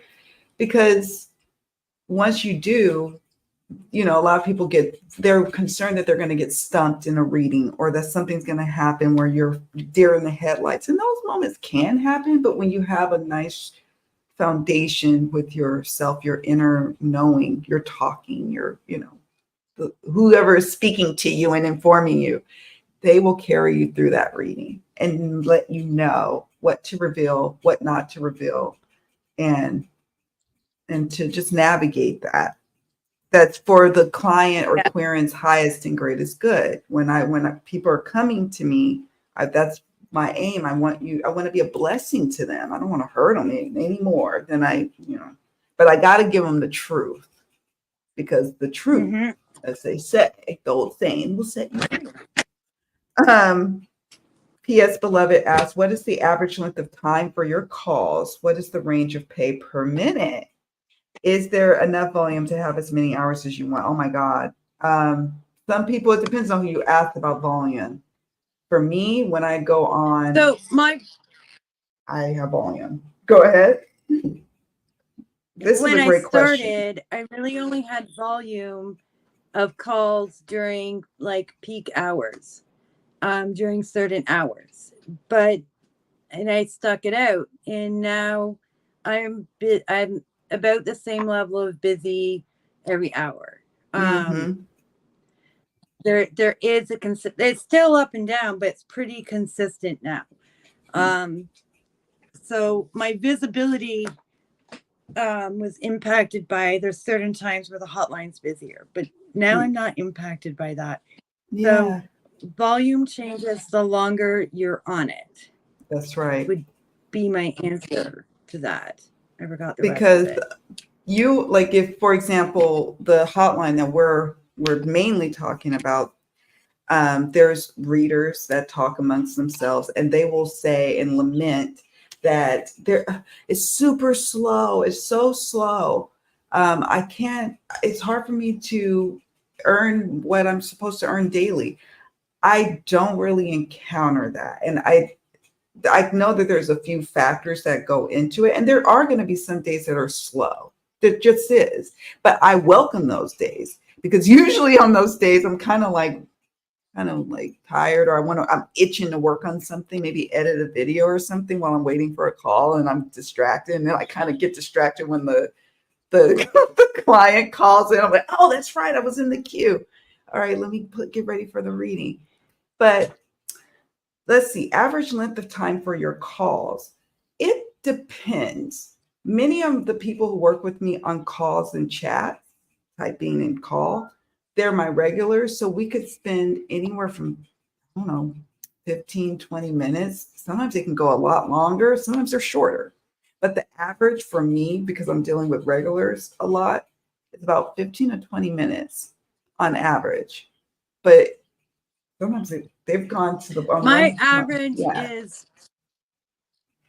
Go ahead. My average is 5 to 10 minutes. Regulars do put on more time and will stay. Sometimes a new client will come on with like 25 minutes and like, I don't need it. Yeah, I know. And then you're like... I can give a lot of information in 5 minutes. Yeah. And some of my reviews comment on that. Like, I can give you a lot in 5 minutes. And because they tend to put money on in 5-minute increments where we work, I keep that in mind. I'm going to start with the big answer, and then we'll unpack it. Yeah. Because for me, and how I feel about life and capitalism, I'm going to give you the answer you seek, and if you want to pay to unpack it, we'll unpack it. Yeah, that's the philosophy I like to have too. What's your main question? Let's get that out, and then we can unpack it. Like you say, it's like peeling like the onion. We do the first layer, get that out, the most important, and then you start to peel, and then go deeper and deeper. And so I'm wordy. I'm chatty Kathy, and so I can my querents tend, and they can tell that by my long profile. Like, so usually I'm attracting people who want to hang out. And now some of them like, I just saw that you're online and I just wanted to chat with you. I'm like, oh, you don't have a question? I'm going to shuffle the card. Oh, no, I mean, I don't have anything going on. I literally had someone the other day. I don't have that. I just saw you were online. I just wanted to chat. I'm like, okay, great. So, but not every reader. Some people want readers who are in and out. Give me the info, in and out, 5 minutes, less, whatever. Yeah. But some of my regulars, they come to me for that. Yeah. In and out. Yeah. And then rates for both the main hotlines I work on, you can set your rates as low as what? Could it be 99 cents a minute? I don't know. But they go up. Yeah, it can be. $25.99. Is it how high is it? 25, yeah, $24.99 or something like that's the high. I'm like, Yeah. Wow, who's paying for that? Right. Who is paying for that? Who's paying for all of that? But there are people who are paying for that. And so what the trick is to set your minute rate where if you got 1 or 2 or 3 chats or 1 or 2, 3 live calls or live readings, live where they're talking to you on the voice or chat or video or what have you, you could do 1 or 2 calls and be done for the day. Now, I don't have rent. So if I lived in California with my big California bills, I don't know how I would work that out. I found a system that works for me. I found a rate that works for me per minute. But I'm always bearing in mind, like, how I have my daily goal, my weekly goal, and my monthly goal that I want to earn. I do the math. And then the average is about maybe 2 or 3 calls, longish calls, and then I'm done for the day. So I was doing about 15 calls a day. I'm now doing like 25 to 30 calls a day. See, she's a rock star. I whine at like, I start whining like, oh gosh, it's too many calls at like 4 or 5. I'm like, it's too many. But yeah, but we have rock stars who can get through a lot of readings. So it just depends. You find your rhythm. And you can see what other people are charging per rate, but you have to also be okay with the rate that you charge. And you'll know when it's time, you intuitively know when it's time to adjust your rate. Usually upward, sometimes downward, but usually upward, because you're going to start getting a lot more people coming through and you'll just feel it. I just know like, I'm due for a little baby raise. Luna says breakups can lead to breakthroughs. Amen to that. That is right. And Mari says, absolutely spot on, Kim. What's the best move I made? Walking away from my last relationship. I didn't want to, but had to. 10 years single now, healed and venturing out again. And can't wait to get on that plane. That's right. You've got travel plans. And it's just the unfoldment that happens with breaking up and shaking things up. Like a lot of people are afraid of tower moments. The tower moments I've had in my life, like when the tower card came up and then thereafter what unfolded in my life, I ended up like, wow, I am so glad that happened. I went through a financial turmoil and had to rebuild. I, moved, you change careers, breakup. But then my life is better for it, so leads to places, that much better places if you allow it. Okay, so we got a question for you, Krista. Aunty K, speak more about your idea for a community-centered hotline. My co-op, it would need somebody who likes doing business to be in charge of it. And I get that because there's also people Kim and I can email if we have an issue, and the support people at Purple Garden are pretty great. But I was like, looking at the cost of getting a hotline going, it's actually not as expensive as I thought. It does cost so much per minute. That is definitely part of what the hotline is taking from us. It's not all their profit either. Right. And I thought like all the psychics who bought into it, like, I love we'd that equally idea. share the cost of the hotline, and but you make what you make. But Oh, I like like that I'm idea. not a business person. Somebody So else we needs would, to take it and run with it. and there's Yeah, one and that was sprouting the up. reality of it. Yeah. Yeah, I'm much better at organizing things that don't involve getting paid.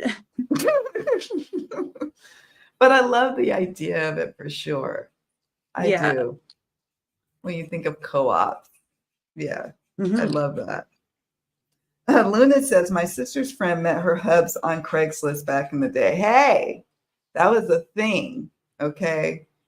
I mean, I got reunited with my husband now through MySpace. He found me on there. You remember MySpace? So that's as techie as it got from for me at finding success online, but it was with an established relationship. So I don't know. It's rough out there. But it doesn't have to be. It can be fun. I had fun too dating online. I did, but most of the time I was like, what the hell? Like, what is going on? Like, what is happening? So Mari says, don't think I could do online dating. And it's been I we've got success stories. We do. Like I know people who have found love there. I just Yeah, yeah, it does happen. It takes a certain level of stuff, and you know, it takes a certain type of patience. But I think some true. people who only want to date in person, they're not actually ready for the work you have to do to meet people in person. Yes. There's work to be It done with actually is, yeah, you have to be a lot more vulnerable to date in person, that's really. true. Especially And because half the population isn't looking to meet you in person, half the population is looking to meet you online. true. So you have to like compensate for that too. Right. Hence why it's fun to actually do hobbies and interests, putting yourself out there, right? And happening to meet someone who shares in the same similar hobbies and interests as you. And you can meet people that way. And if you don't meet someone, that's okay as well, because you're doing things you love to do.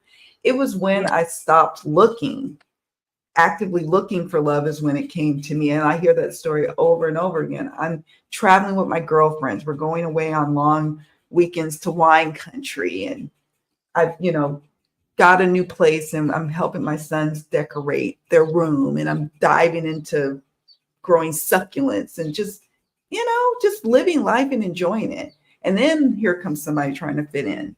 So, yeah, I don't know. But I do love readings and I love seeing how the cards display what folks should do. And everybody has their own little roadmap to their love life. So that keeps it interesting. Black Butterfly says, you're not getting callbacks. Let's say you're not getting callbacks to back on none of these hotlines for sure. Not sure. Let's Mhm. see. You're not getting callbacks to back on. Yeah. Oh, Yeah, no. Well, some yeah. I see days what you're it saying. feels like Yeah. back to back. Some days I have to Yeah. hit like that coffee break button to like Hmm. have a moment. But when I started, it most certainly was not back to back. Mm-mm. Took time. And yeah, if you don't that's just recent. We kept asking for something Yeah. as the readers or advisors, is what they call us, for like a break. So you could hit a button so it could pause. We used to call it after call work in the call center world in the States, where you could just pause between calls. But some people could not get a back to back call for a while. But we just Yeah. got that, what, last year? We were asking for it was Yeah, like, I think it was just last year. But yeah, this year's the year where I've needed it yep, consistently. that's right. So, like, it took me, it's only been the last 6 months I've experienced uh, times where I do Hmm. have back to back calls. That's right. It ebbs and flows, but there are those moments like that. That's right. So true, Black Butterfly. It does take time to build up your regulars too. It does. And these will be the ones who keep you busy. Yes, yes, yes. After being known on the hotlines for a while, meaning you're you're seen on there and ready to work and receive calls. Exactly. You got to show up. And this is also true for those who are doing their own website business, where people come through their virtual doors. If you're on Etsy, especially, you got to show up consistently. You can't have your shop on vacation. Same thing if you had a brick and mortar. Your shop is always closed. No one knows when you're going to be there. No one knows you're going to open that day next week or not. Maybe you are by appointment only, maybe you're not, but it's not clear. So if you think about it in that sense of like in-person psychic shop, and it's a similar thing. You got to show up. Thank you. It's $24.99, the highest per minute. And I love when people do experiments, like in the group that supports the advisors for this hotline. And they're like, I tried to go the highest rate to see if somebody would bite. And then they get a bite. And then they're like, oh my God, I made $24.99 per minute. You're like, yeah, some people do. For real. There was someone trending last week whose prices were $15.99 a minute, and they were trending on our hotline. Yeah.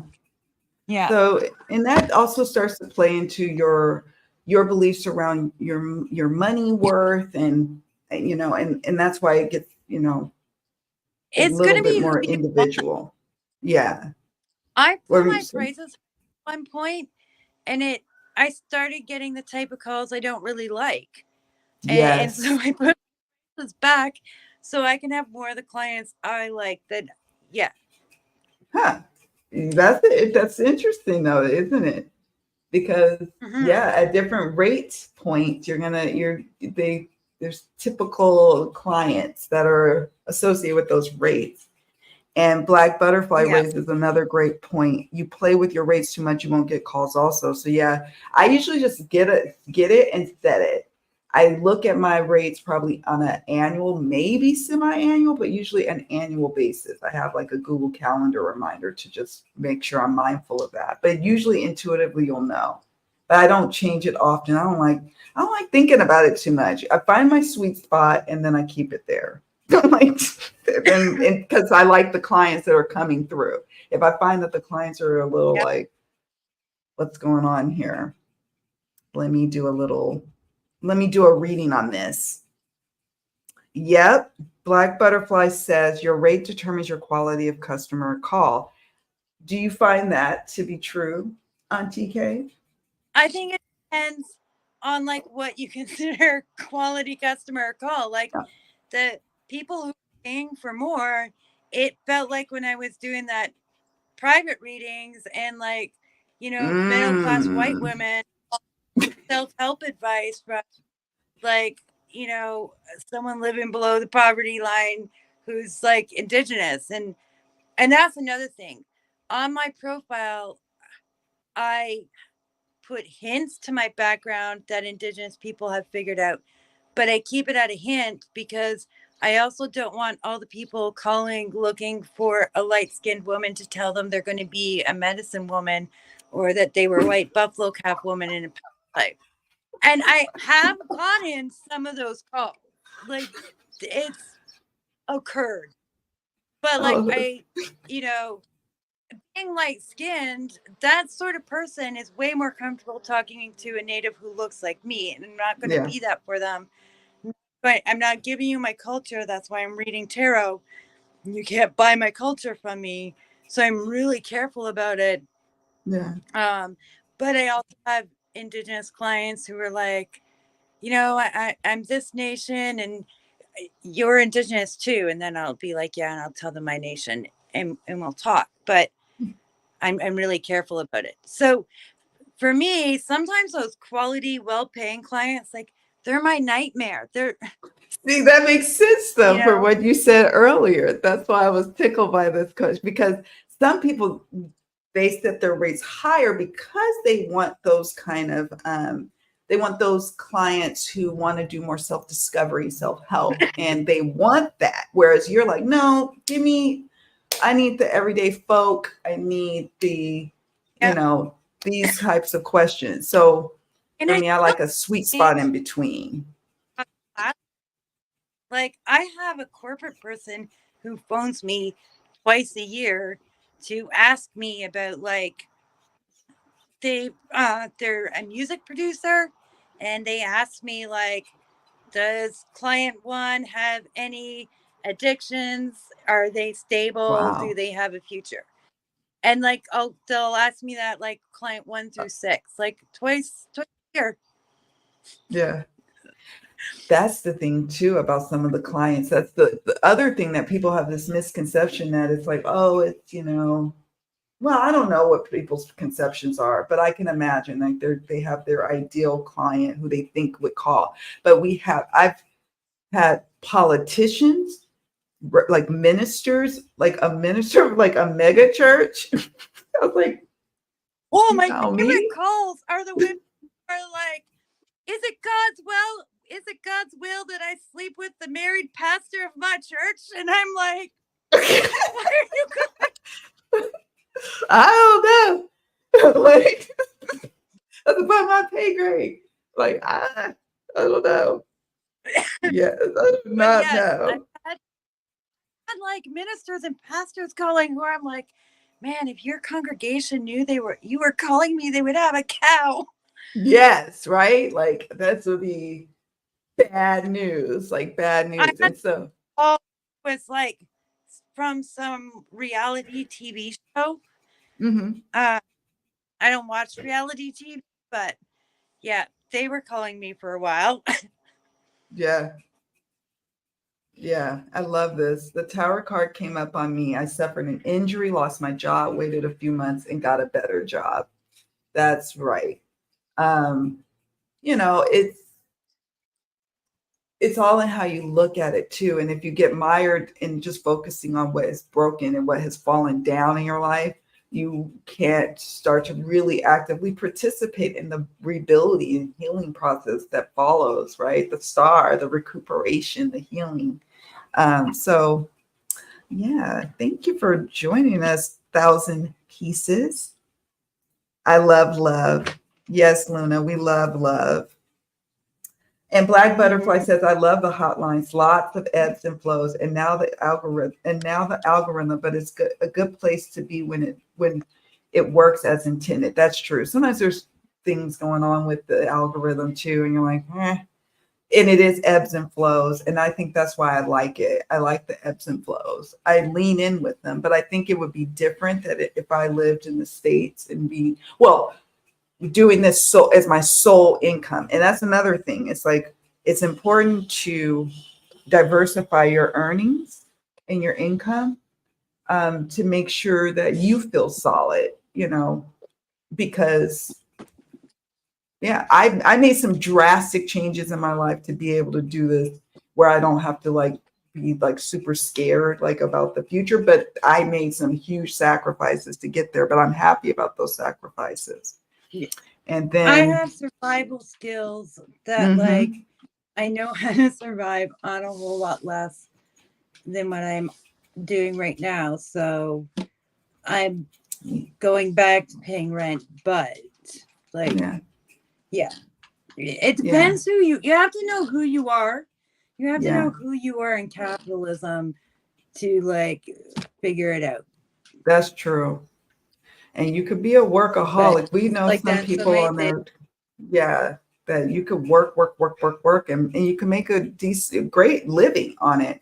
I just knew that I wanted to retire in a way like, no, I'm not retired. That's not what I'm saying. But I wanted to retire this way of living where I was constantly working, working, working, working. I wanted to be more work-life balance, work-life play situation.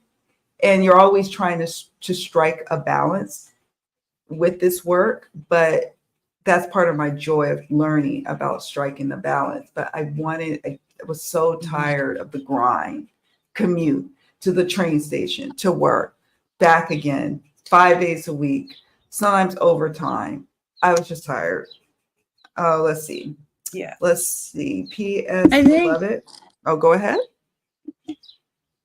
Sorry. this Mike. work works for me and who I am. And it still leaves me with the energy to produce art. And Yes. like that's actually really hard for single parents to do. And there was a study done True. once on artists and like why are there more male artists? And mostly because male artists have largely had a woman at home to cook and clean for them, and female artists had to balance art with the rest of their life. Yeah. And so knowing that, True. I'm like, the art I'm able to produce, whatever it produces or doesn't, I have time and artistic energy in my life. And um, I'm going to embrace that as like my play, my downtime, my work-life Yeah. balance. If I can work and do art, that's an accomplishment. Yeah. And it's beautiful. I love mentoring people, learning the cards, and you know, that's, I would say, probably my playtime too. It doesn't feel like work when, I'm teaching people how to read the cards. Not everybody's called to do that either. There's a place and a space for all of us. And I Yeah. hope that people take away today that you can find that. I found it through part-time. It was a hobby, it was an interest, and I just craved reading for other people early into my studies of like learning tarot and like really understanding it. But I knew early on I wanted to read for others. So I was always on a thirst to find folks who wanted readings from me. But I started part-time. And some people start full-time. You find what works for you. You carve that out for yourself. P.S. Beloved says, last questions for me. What profile tips can you share? How do you handle negative reviews? It's a good question.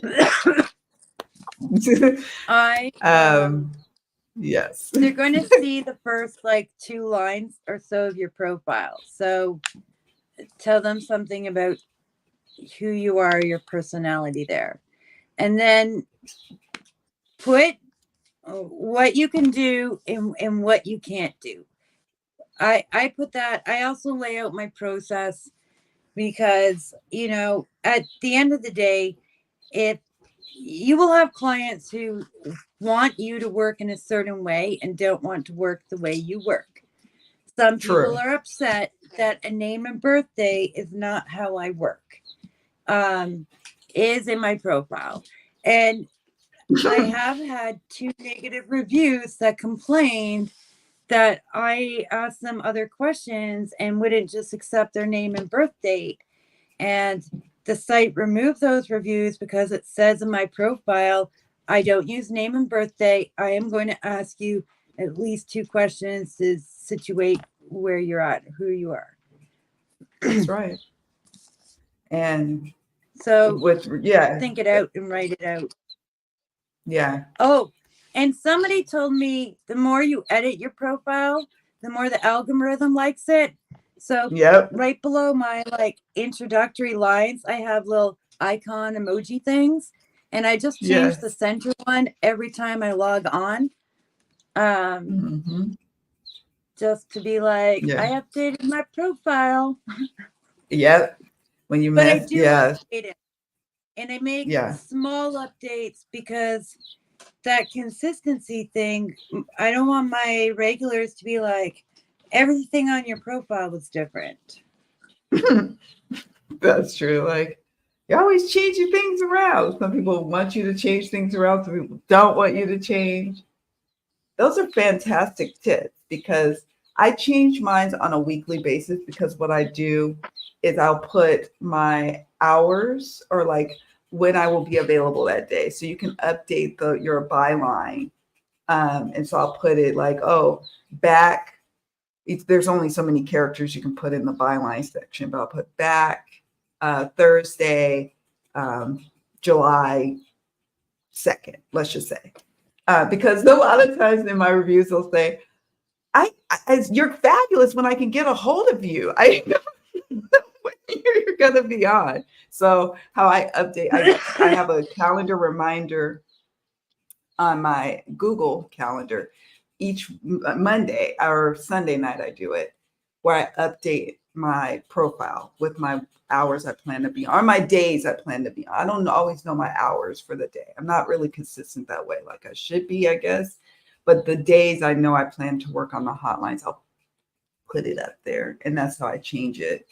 But and you brought up a great point about spelling out your process and spelling out what you will and won't allow. Now, some people have a huge laundry list of what they don't read on, why they don't do it, and this and that.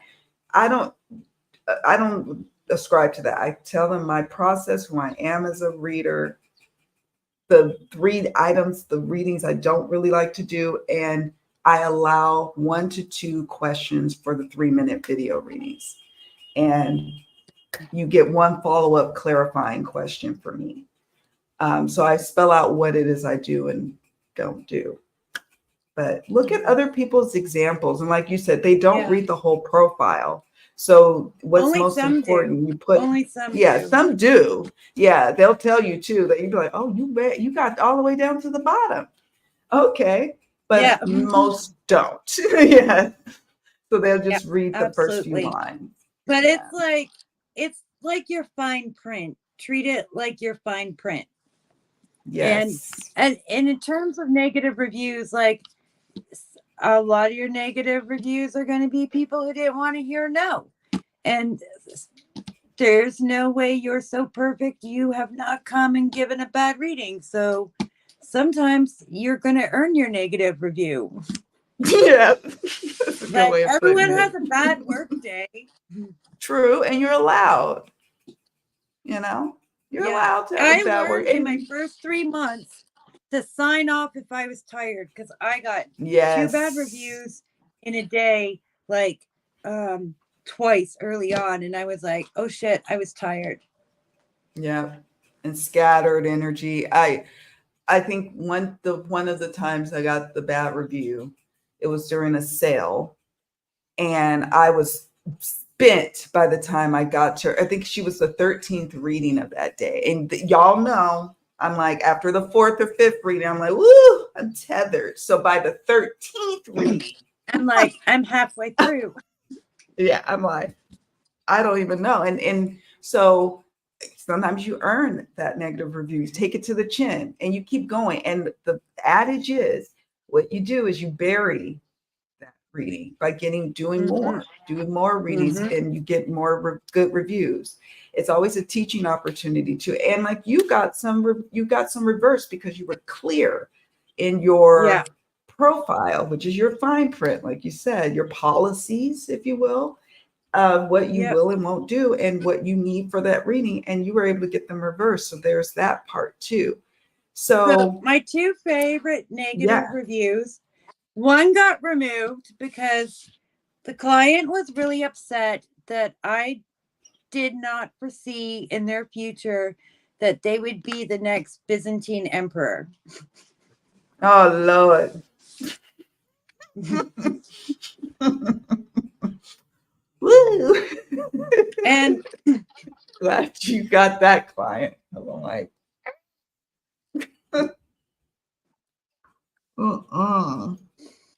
and another one was really mad that I told them the truth about something they didn't ask for. And that was like before the hotlines. That was like when I'm like, okay, I'm gonna practice like doing readings for people I don't know, because I read for community and get some reviews. And and a client wanted to know if her girlfriend was cheating and if that's why she was pulling away. And I was like, no, she's pulling away because she knows you're cheating. And I was correct about that. But she was really mad. Whoa, that's hilarious. But it's not hilarious, but it is though. Like, you got called out. like the card told on you. Yeah, it's like it happens. It's part of the nature of the business too. I mean, I had a gnarly one, not on the hotlines, but on Etsy. It was like a gnarly experience where it was like, and I had to learn how to navigate that, where they left a nasty, because they didn't like what I had to say. And it was one of those querents who was seeking love and wasn't doing much to have it come through. And I was like, but I learned even in that negative review, like ways I could have better handled it. So, there's a sense of being humble about it. But there are times when you can ask support to reverse them if it's just not, if it's also disparaging you or the hotline itself. You can ask them to take a look at it and see if it can be reversed, because they can't be like, oh, you're a crook, or you're like, what? Just trying to give you a reading. So yeah, but they're part of the nature of the beast, and that's what it is. I don't like when people say, well, 3 other readers told me this and you're telling me that, so what's going on? I don't like that. And so I tell people that my own personal ethics, I don't comment on my coworkers, and right, that's how I handle that. Exactly. And the thing is, there's so many reasons why a reader could be getting something different. We are sometimes picking up on different facets of the situation, right? We're not necessarily honed in at this, on the same thing. Sometimes it blows my mind when they confess that they went to other psychics and the other psychics picked up on the same thing. You're like, we're good. We're so good and we're so in tune. And it's like, but there's so many things. Each person in the dynamic, what if there's multiple people in the querence question that's affecting everything? Everything could change. So it's not appropriate to be trying to. I see it in different ways. One is a personal belief, because I was taught to do astrology and then tarot, like, if you ask the same question too many times, spirit will just be done with you, and will start being cryptic. And like, I can sense that in a reading. And sometimes I think they're actually just lying, and it's their way of trying to get me to go back on my yeah. Yes. Well, other people said this. Well, I'm not other people. Today you get to deal with me. I'm not other people. I'm not interested in what they said. If 6 people told you what you wanted to hear, why are you calling me? Yes. Why? Yeah. Why are you on the line? If you're like, is that true? Is that true? And thank you so much, my friend, for. I'm glad you learned a lot. Thank you for your thoughtful questions. Thank you so much for the $10 donation. We appreciate you. Luna asks, only if you're comfortable sharing best or worst experience working on the lines. Best. I think collectively for me, it is forming the relationships with my regulars. And it's not just one experience with that. It's just like overall, like, it's just like, oh, when we talk, it's just this synchronistic, like, and they ask their question, or I think of their question before they start singing. And I'm like, oh my gosh, what? We're in sync. And it's just, I love that. The worst would be, there's some people who do need mental, how do you say, mental health services. And it can be, for me, affronting and troubling, like when you're dealing with somebody who's in deep crisis. And I can think of 1 or 2 times that's happened where I'm like, oh my God, I'm really concerned for this person. And what do I do about this? And you alert support. And, so those can happen because you're dealing with people. And sometimes they come to us versus getting, mental health services, getting help, so yeah. But that happens on any platform, and it can happen in face-to-face readings too. I've had some people who are Yeah. like super drunk, and you're like, "I'm for you tonight." I don't think so. You're not gonna ruin my night. No, the cards are closed. No, you have your cards right there. Nope, they're not. I get my little cloth together, fold everything up, and be like, I'm out. I'm out. So, how about you?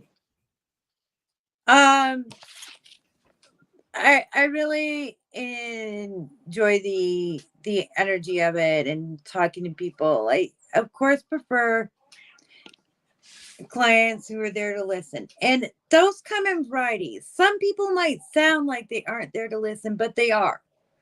They just need to hear it several times. But they're Right. still there to hear it, right? Right. So Right. I like when we're working together, and it's okay if it's slow, you're paying me for that. But um I like the energy of working with people. I like it. I do like the voice calls because it does feel like we are talking on the I phone. know. And Those are some my of my babes. messenger spirits are very gossipy, and that can be about all kinds of things, and I like it. Yes. And Me too. I've had a run of different kinds of like really difficult calls. Yeah. Like, yeah, that I've had the run of it. Hmm. They're going to happen. Yeah. Um, there is mental health calls. A lot of the calls dealing with relationships, somewhere in there, they need some sort of like varying levels of working on yourself. From they need True. like a psychiatrist to they need like a good book on a topic from the library or some YouTube, like True. whatever, Yep, you they know, do. some Yes. tarot cards and do some, they need something. Right. And, I'm all there to be like, yeah, you need this, or they're never going to change without this level of help. You can't love that away. But Right. um, It's true. I see that in it. But, every good worker knows what specialists to advise people to. Yeah. Yeah. And, um, That's right. We're like a triage, a spiritual triage, if you will, because like, and they'll come up. Sometimes I have oracle cards that are like therapists. I'm like, well, I'm just gonna show you, like if it's a video, I'm just gonna show you what it says. And they're like, I know. I've been thinking about going into go talk to a therapist or a counselor. Oh, great. Okay, well, spirit saying, get to it. yeah. like get to it. Yeah, that's a great question too, Luna. Thank you. Mari says, Mhm. life has been much better all around. Everything I didn't have then, I have now, and all by myself just to find love again. Yeah, it's a lot of people are like, oh, they're dreading, just like with anything, you dread breaking up or you dread not being in love. But there's also some plus sides to being single and building the life you want on your terms and being ready And for the love right doesn't kind of have love. to look Right. And it doesn't have to look the same for everybody. Like, I had a client who I once gave advice to that was once given to me because they wanted to know if they Mm-hmm. were going to find their one forever person, and it didn't. And I was like, No. look, some people have one forever person. I was like, you're like me. We're like Eartha Kitt, who's like, I've been loved many times. Like, Hello. Yes. Eartha Kitt, like fabulous. Elizabeth be in a Taylor, come on. relationship while it's enjoyable. Be in a You're right. relationship while you and the other person can get the most out of each other. And Right. like, who knows how it's going to change? The love of Right. your life, like, something could happen, and like, you know, True. things could change. True. Things could change. And you want to be with someone who is equally pouring into the relationship as you are, is trying to. And so if you're, with queerance, oftentimes like, I always seem to attract the queerance because I've been there. I'm attracting the people that either I need to learn the lesson, or I've learned the lesson and it's like I'm teaching. You know, be with the person that wants to pour into the relationship, like you are, because you deserve that. And if you're going uphill all the time, you're the only one pushing forward and trying to power through that. It's so powerful of information to hear and to see from the cards. Like, this isn't going to work for you, and that's okay. You need to know that you deserve better. And that So, is not a healthy way to be in a relationship either. right. It's like, Yeah. if you're filling up like 80 to 100% of that relationship's cup, like, you are also part of the problem. There's no room for them to fill it up. You're not going to attract somebody who's bringing 50% to like fill it up, because there's no Yeah. room for them to do that. That's true. Because you're doing all the work. And then, yeah, it just, so I love those nitty gritty kind of questions, those kind of love dilemmas and things. I think those are the love readings that I really like, just adore doing. And I guess you could say it's like people who are navigating that. Yeah. That would be my favorite brand of love readings. And Black Butterfly says your profile and how you set it up, meaning your reading style, will help you challenge your reviews to customer support. Absolutely. Because if you put it in there and they didn't follow it, like yours, where you say, I don't want the name and birthday, and then you plop it in there, they put it in there. Well, they didn't ask for it. Well, that's because I said in my profile, I don't want it. And you gave it. And here we are. Like, you can give it to me, but that's not the information I want. And it says it. Like, and you specify some of what them you are like, want. but it said like, yeah, I've read astrology since I was 21 years old, and I'm 49. But that is exactly why I just really do not care what your birthday is. Like, that is not enough information to take into account in a relationship issue or compatibility, or like, they might be a fiery Aries, but like, if their Venus and their Mars sign are in Cancer, like, you're not getting an Aries relationship. Yeah, and that's true. And there's a lot more that goes into it. And some readers, especially newer ones, they'll be like, well, I absolutely need it. Okay, you can specify in your profile that you need the date of birth, you need their, name and this or They're that. recommending to our clients now to give it to us. Oh, are they? Yeah, they are. So I moved it I think higher it up in causes my. a lot of problems for support. I think that's what it's boiling down to, because people are like, I absolutely need, like, sometimes you'll get a reading request and they don't have anything, to go on. And some of us will just still do the readings, and others are like, I don't have any information. So I think with support, now they're just going to tell the queries, or clients, just give the name and date of birth.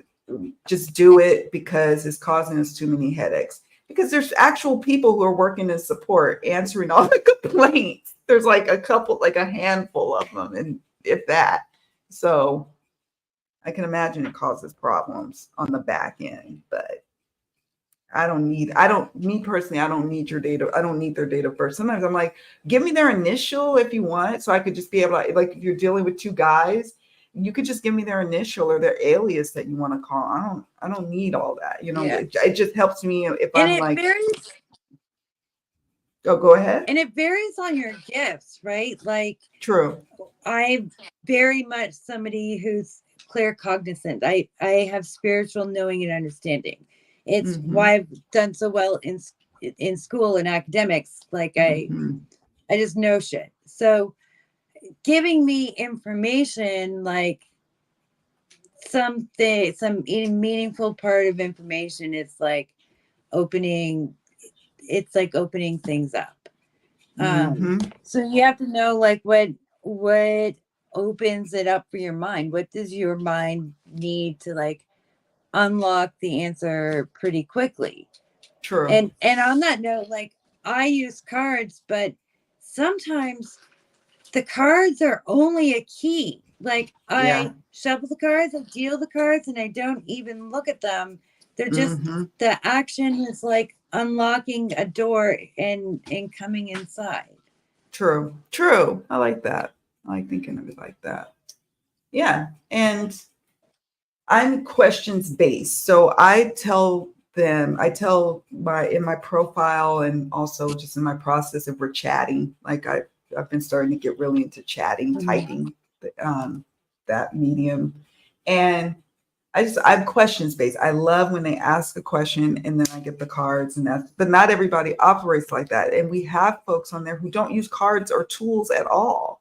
They're not using any of those things. And that's their process. So I like what Black Butterfly says. I explain my process and give a brief summary of how tarot works and explain to be open-minded and realistic about what they want versus what's really happening and the answers they're requesting. Because I love when spirit or the divine's like, you know what? I know they asked this, but we're going to talk about this. And you're like, really? Can I at least get a clue on what they asked about? Thank you for, but all the information is good information. All of it. As Luna says, it's all a learning experience. It really is. The test, the psychic questions is something else. Yeah, yeah, that is, it's annoying. Yeah, let me test the psychic. It's like, okay, it's your dime. If you want to if you want to test me and play that little game, it's your money. Knock yourself out. Knock yourself out. Testing. Yes, okay. Black Butterfly. Yes, they will give a bad review because you're telling the truth you see. Yeah, and this can be hard for people. I guess if I look at it compassionately, it could be really hard. You may be the first person who's given it to them straight, whereas everybody else has sugar coated it if they talk to other readers or other people in their actual real life. And you're giving some hard to digest information. And so they lash out. You're the easiest person for them to lash out on with the power of the review. It's like Yelp reviews or any of the reviews. But it's not like everybody who you say no to is going to give you a bad review. True. A lot of them will give you a good review. Like, yeah. Yeah. Probably it's like true. The majority of my reviews say things like very honest. Yeah. Truthful. Yeah. It's because and a lot of them will say that. They're happy. Yeah.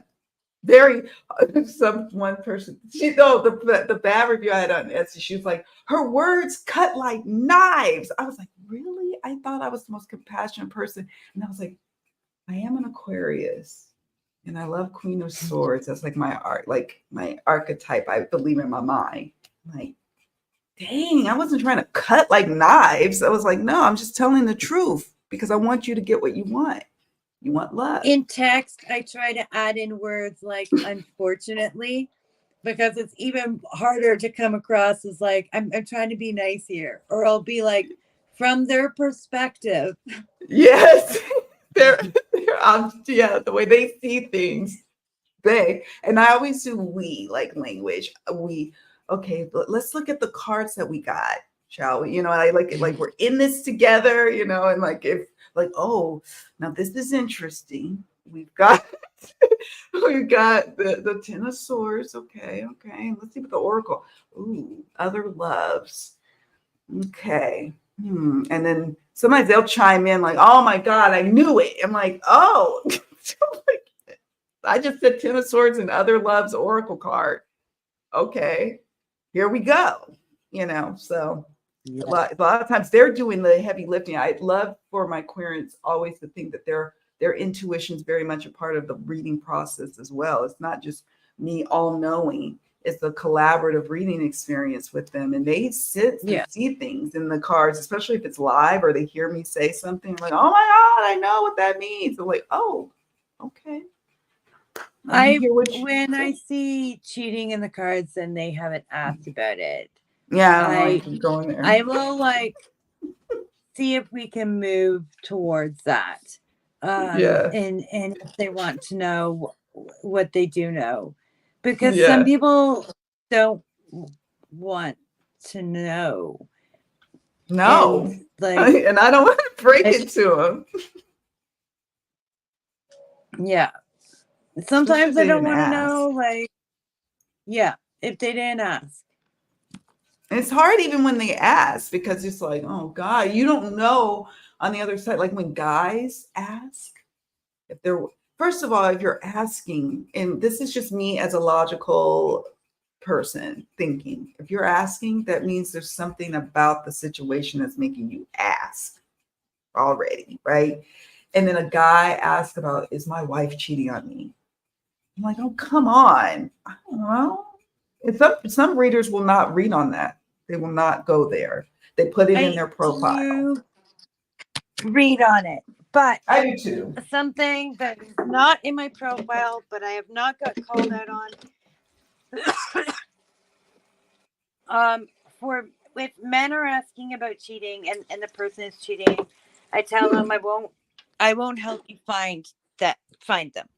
You had to. That's on you. I'm not going to help you find them, and that's because Yeah. I'm not afraid if it's going to be dangerous. I've lied when I felt that the truth would endanger somebody. Yeah. That's only happened once. And there's been times with women where like Mm. I've also said the same thing. Yes, but I'm not going to help you find or identify, because like I don't want to be responsible for um you know Yeah. somebody being stalked or Yeah. abused, or I'm Because, I yeah, live my secret. Like, I need to know, and like I will talk to people about why they are cheating, and people cheat for different reasons, all true. kinds of reasons. A lot of people cheat because they need another relationship to move into, but Mm-hmm. because our world is really hard to be a single income household, Yeah. and a lot of people cheat because they can't afford to leave a partner without somebody else to help them cover rent. Right. People cheat because they're afraid of being alone, so they want a relationship to go into. There's all kinds of reasons people cheat. Right. They cheat because they don't know if they're ready. Sometimes that's the incentive to like leave. Like, holy shit, it's gone this far. I really do need Right. to leave the relationship. Sometimes they're Exactly. just fantasizing because that fantasizing is going to be the catalyst to get them to leave a bad relationship. Like, True. I I will talk about it. People cheat for all kinds of reasons we don't expect in a black and white world. True.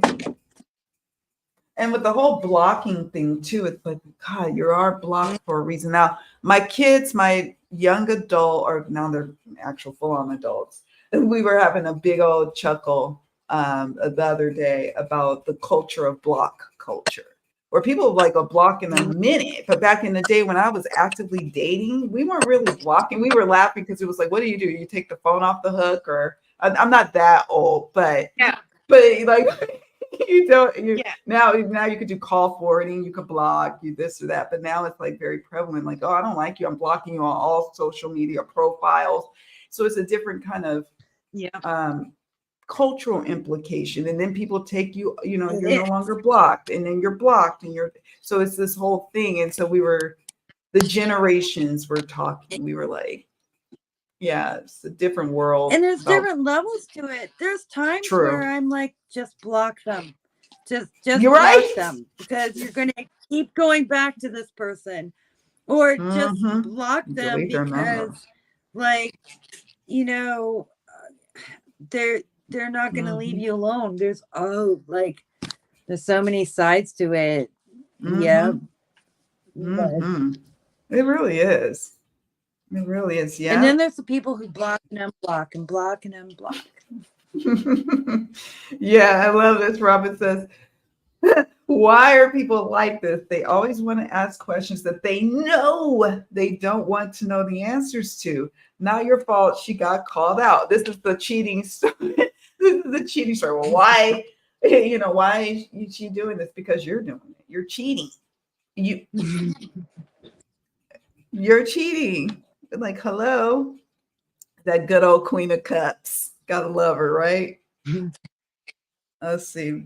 Tom Benjamin, hey, says, I realize folks can be so afraid of doctors and counselors.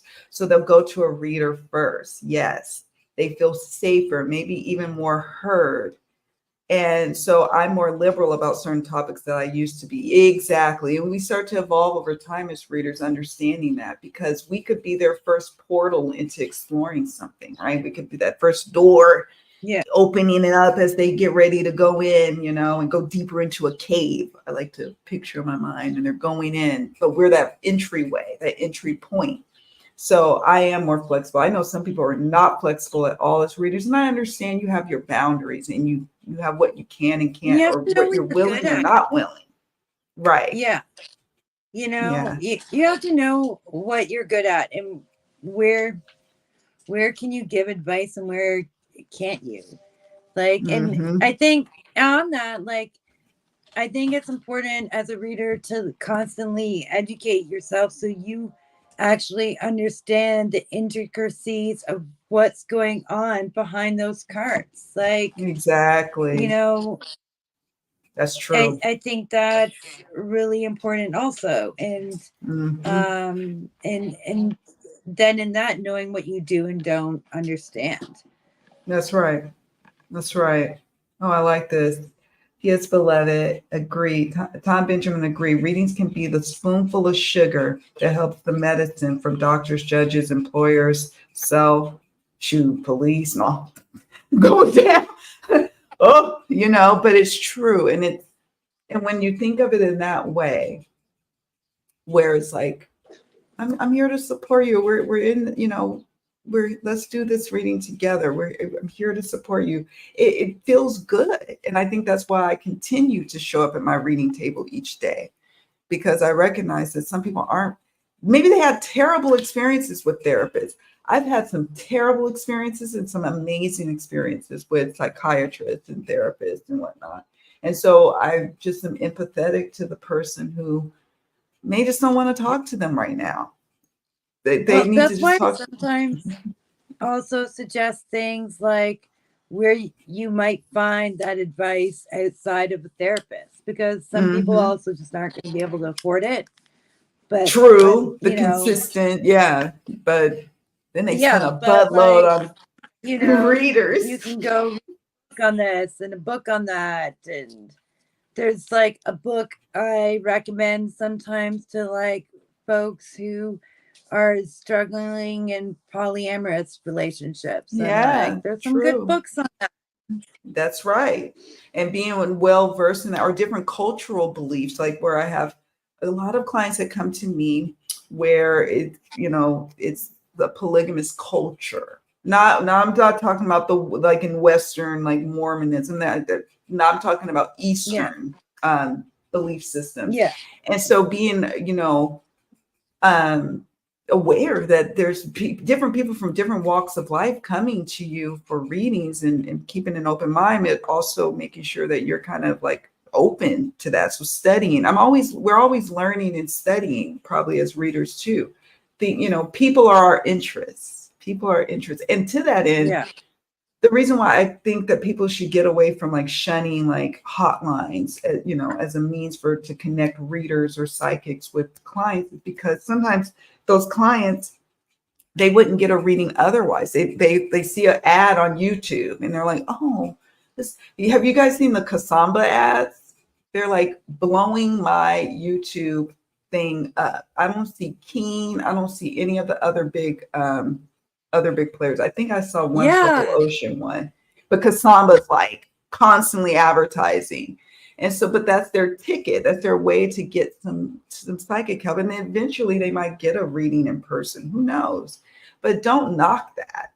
don't knock that as a viable way of connecting the advisor, the psychic, the reader with the clearing or client. In the ways people can connect with us, a lot of people are like, I'm like, when did you last speak to your partner?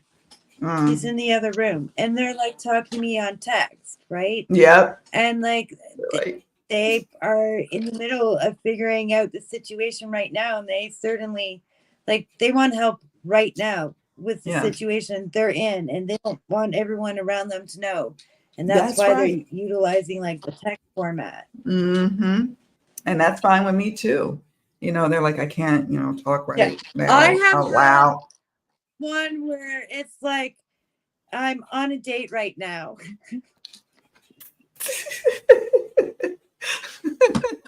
I think I have one and recently. I was like, you're both there? He's like, yeah, he's on the other side of the table. I'm just doing this. Like, what do you think about him? These young folks just texting on their dates. I know. It's just it's like mind blowing to me. Like, oh, I am in a different generation. So interesting to me. So fascinating. I just love it. But I'm like, I would dare not. Like, it's like you're not supposed to have your phone out. What are you doing? But culturally now, that's where the young people are at. Yes, cut like knives.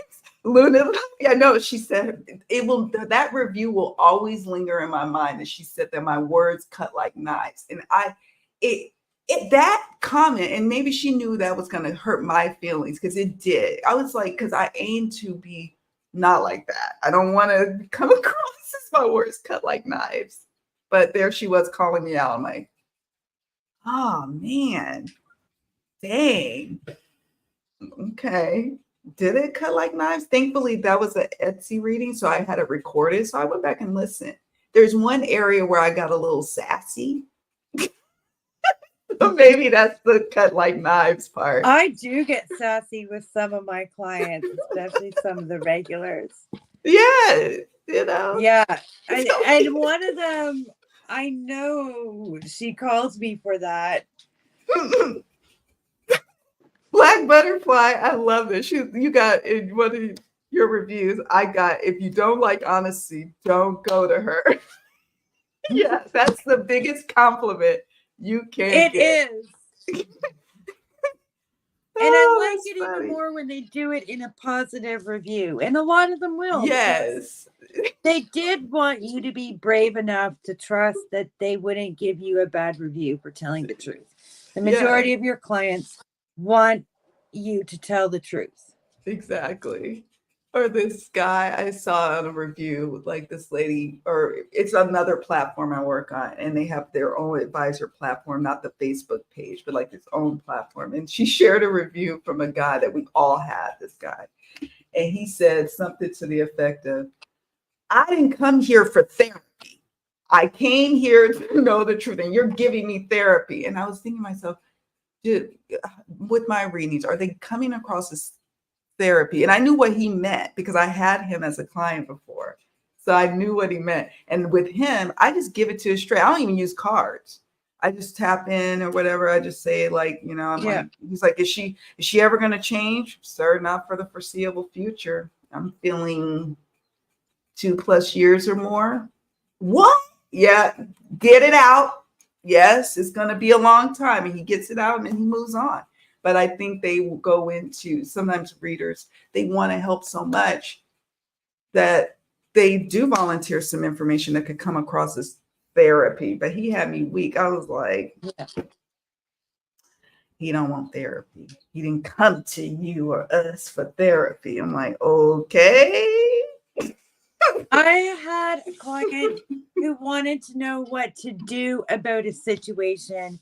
And no, I didn't know how to get out an answer that she didn't say was like, you know, like, I'm not looking for advice. I just want to know how to fix it. And I'm like, I don't understand what you mean by advice. Right.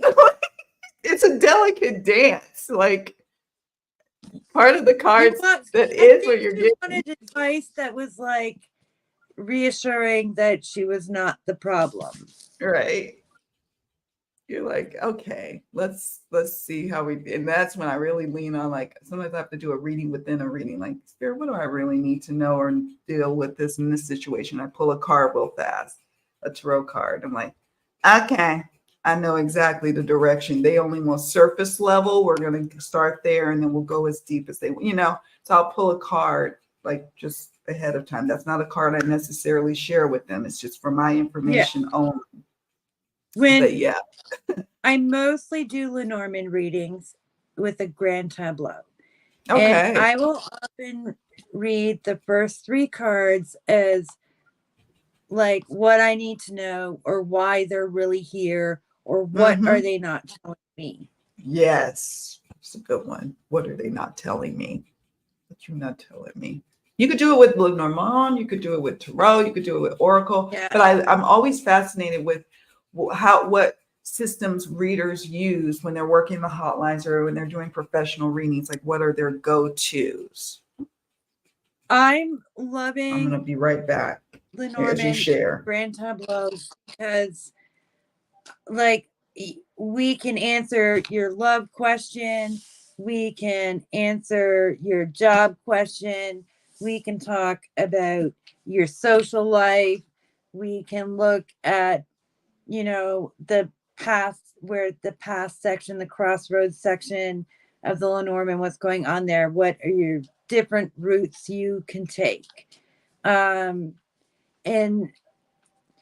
I do a lot of readings like that where we're going to start with one thing and then we're going to keep talking about all these other things. And also, a lot of people will say, I want a general reading, but they really want a relationship reading.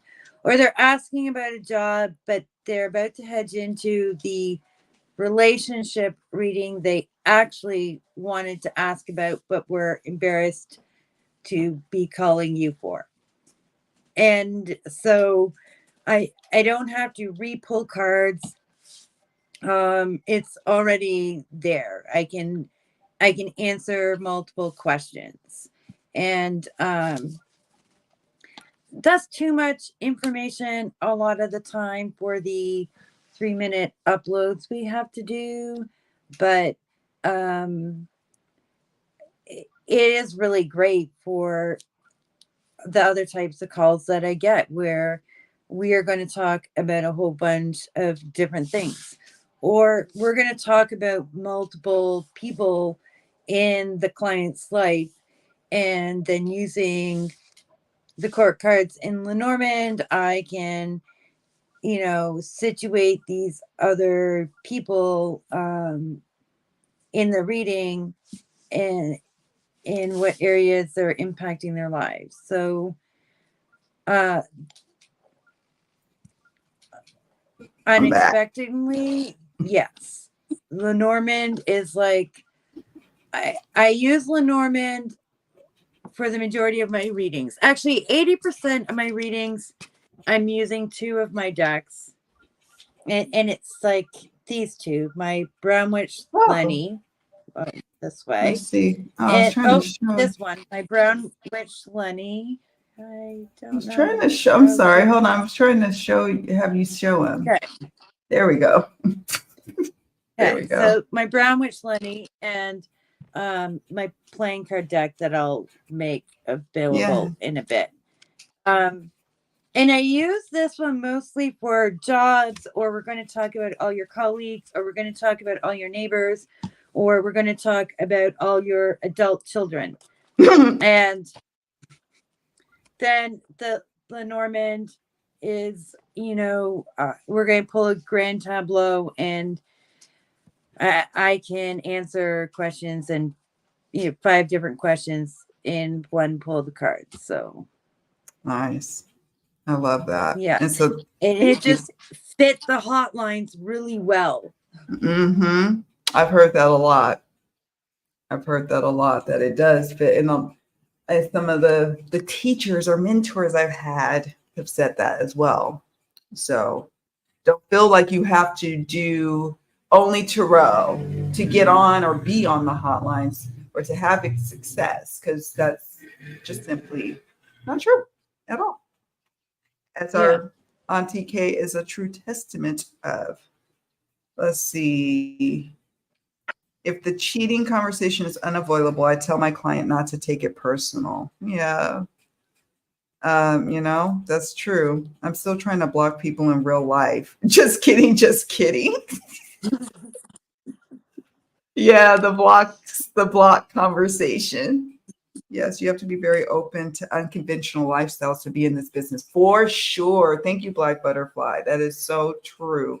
Like if you are prim and proper and like, I don't know, you might want to get a private practice for yourself to do readings for the clients you want to do readings for, because you really are, open sesame, and you would have to enjoy that. I have always, are you a people watcher? I've always been, ever since I was a little girl, a people watcher and fascinated by people and how they move and what they do and what brings them joy and what brings them sadness. So I've always been fascinated with all people from all walks of life, I so was taught to watch people because I did stage acting as a child, and that's helpful. it was in classes, and yeah, so on a regular basis, and I was in Toronto as a kid acting, and on a regular basis we would go out, and like part of our instruction acting class was to like watch people and their mannerisms and their movements, and like then bring one back and like incorporate that mannerism or movement into yeah. Yeah, that makes sense. That actually, I could see how I was that taught. would make you successful. Oh, go ahead. Sorry, no, I Oh, was just saying. So I was taught to people watch, but it is yes, fun. it is fun, and it makes it interesting. It says that tell me what to do. I don't tell you what to do. Oh yeah, tell me what to do. What should I do? Yes, I can advise you and say if you choose, you could. And that's another thing for me. I don't want to disempower the querent, and that's something that's a personal thing for me. I'm not going to tell you what you should do. You are always that choice. And let them know. And like, I love to demonstrate the path. Like, okay, if you go this path, like here's a card or two for this path, what you can generally expect if you move in this direction, or if you stay this current course, or if you go this direction, and then you make the choice. And that way, when things go awry, it's like, well, it's all, or successful. It's all on the querent's shoulders, as it should be. Sometimes I do. There's times I tell people, yes, you should move on. And there's Yeah. other times I've told people, like, I don't see the two of you reuniting, but should you fight for this relationship? You both have feelings for each other. Go ahead, fight for it. Just Yeah. because I don't see you reuniting doesn't mean you shouldn't fight for it. I like But that. I don't see. Yeah. I But it like that you depends. said Other people that. need to hear, oh, it's time to move on. It's time to let it go. So That's it's very like it. true. Yeah. And that's where your intuition. I do have this deck. I got it off of Etsy. It's called the Should I deck. Um, and sometimes when they're like, should I just let this thing go? And that you could just hear it in their voice, like somebody got to tell them. So let's just see what the Should I deck says, shall we? Look, it's a great idea. And then we explore why it is, Yeah. So, you know, but I tell them it's always going to be up to you. And I'm going to support, I'm your reader. So I'm going to support wherever direction you go. But here's what what's tentatively going to unfold. So yeah, I love this little deck. It's getting a lot of use. I only paid, I think, $10 for it. It's getting a lot of use because it says something like, it's a great idea. Don't waste your time. It's out of your control. I like Something better is coming. Come on with it. No, so yeah. So yeah, sometimes they need that because they're not getting it. But I still want them to have agency over their life. So there's a art to it, to making sure they do that. Lenormand gets straight to the point. Yes, that's why we like it. I was using it for a while, then I fell back, and then I started getting curious about Kipper. I started watching like Kipper like videos, and so I've been feeling this tug to go like to explore like Lenormand and Kipper. But yeah, my home skillet is Tarot. air sign here. Air Okay. sign to air sign here. I Yes, found air sign to air Lenormand sign. more logic based, and like Sibylla and Kipper like more emotional based. And I was like, I don't get it. Oh, okay. Good to know. I'm glad you said that because I have Lenormand decks. I do, but I don't have any Kipper yet or any Sybil. I've been watching videos And I and think reading up on it. getting a Lenormand mat, and at first I made a temporary one, and then that was changing. So then I bought one. So Okay. Ooh. so that I can put all the cards and do grand tableau and read. Like I got one where the house name is over top of the card and not covered, so I can see it because I use the houses like Okay. a lot. And I use like mini spreads within the grand tableau. I don't know if they're official. Like it's just what I saw looking at it, the patterns I Okay. saw. Okay. For people who get my Brown Witch Lenny, there's a guidebook and it lays out some of these things I see in the back. Yeah. That I'm excited about. How your use of the grand tableau and the houses. I find that so like that's my air sign brain likes it. Like it's the structure. Yeah. So I basically use it like, oh, if we're going to talk about, your different options, we're going to look around the paths, the crossroads. And if we're going to talk about words, we're going to look at like the box around the tower. So that's one I use a lot, right? And so you've got the sides, which is what you harvest. You've got like the whip or the broom, which, if I'm looking at work, I'm going to interpret that as like the work you are doing. And then I'm going to interpret the birds as your coworker, and the dog as who does or doesn't have your back at work. And the tower is headquarters, and the garden is the meetings. The book as like what you don't know. The letter is what you do know. And then I use the gentleman as like a querent space and be like, how it's going to work out for you. Yeah. And then we're going to look at like different things and be like looking at your relationship and and if you're looking for love, where does that show up in this reading for you, right? Does it show up at work? Does it show up somewhere else? Yeah. Oh, I like that. I like those readings when the querent's at the beginning, and I can be like, it is definitely not an X. Because everything here is in front of you. Nice. That's some good information. Yeah, we did a reading. Oh, I this day. It popped up to the card. So I did a reading of the lady who was seeking love, but she's actually out there and about and moving and shaking. And we both agreed that it feels like she's going to meet a person in real life, not necessarily. She's been online dating or what have you, but the cards symbolize to me that she's going to meet this person in real life. And then this card came up, new connection. And she was like, I know that's right, because once I close the door, I don't look back. She's like, it's gonna. I'm like, well, this just solidifies it's a new connection for you. It's not your ex trying to bogart his way into your life. So there's that. Black Butterfly says you definitely have to see life from other people's perspective. This helps you as a person to grow. That's right. And Luna says, I've always been curious about Lenormand, and I love your guidebook too that you have, because I just love your use of the houses. That's so like I just love that.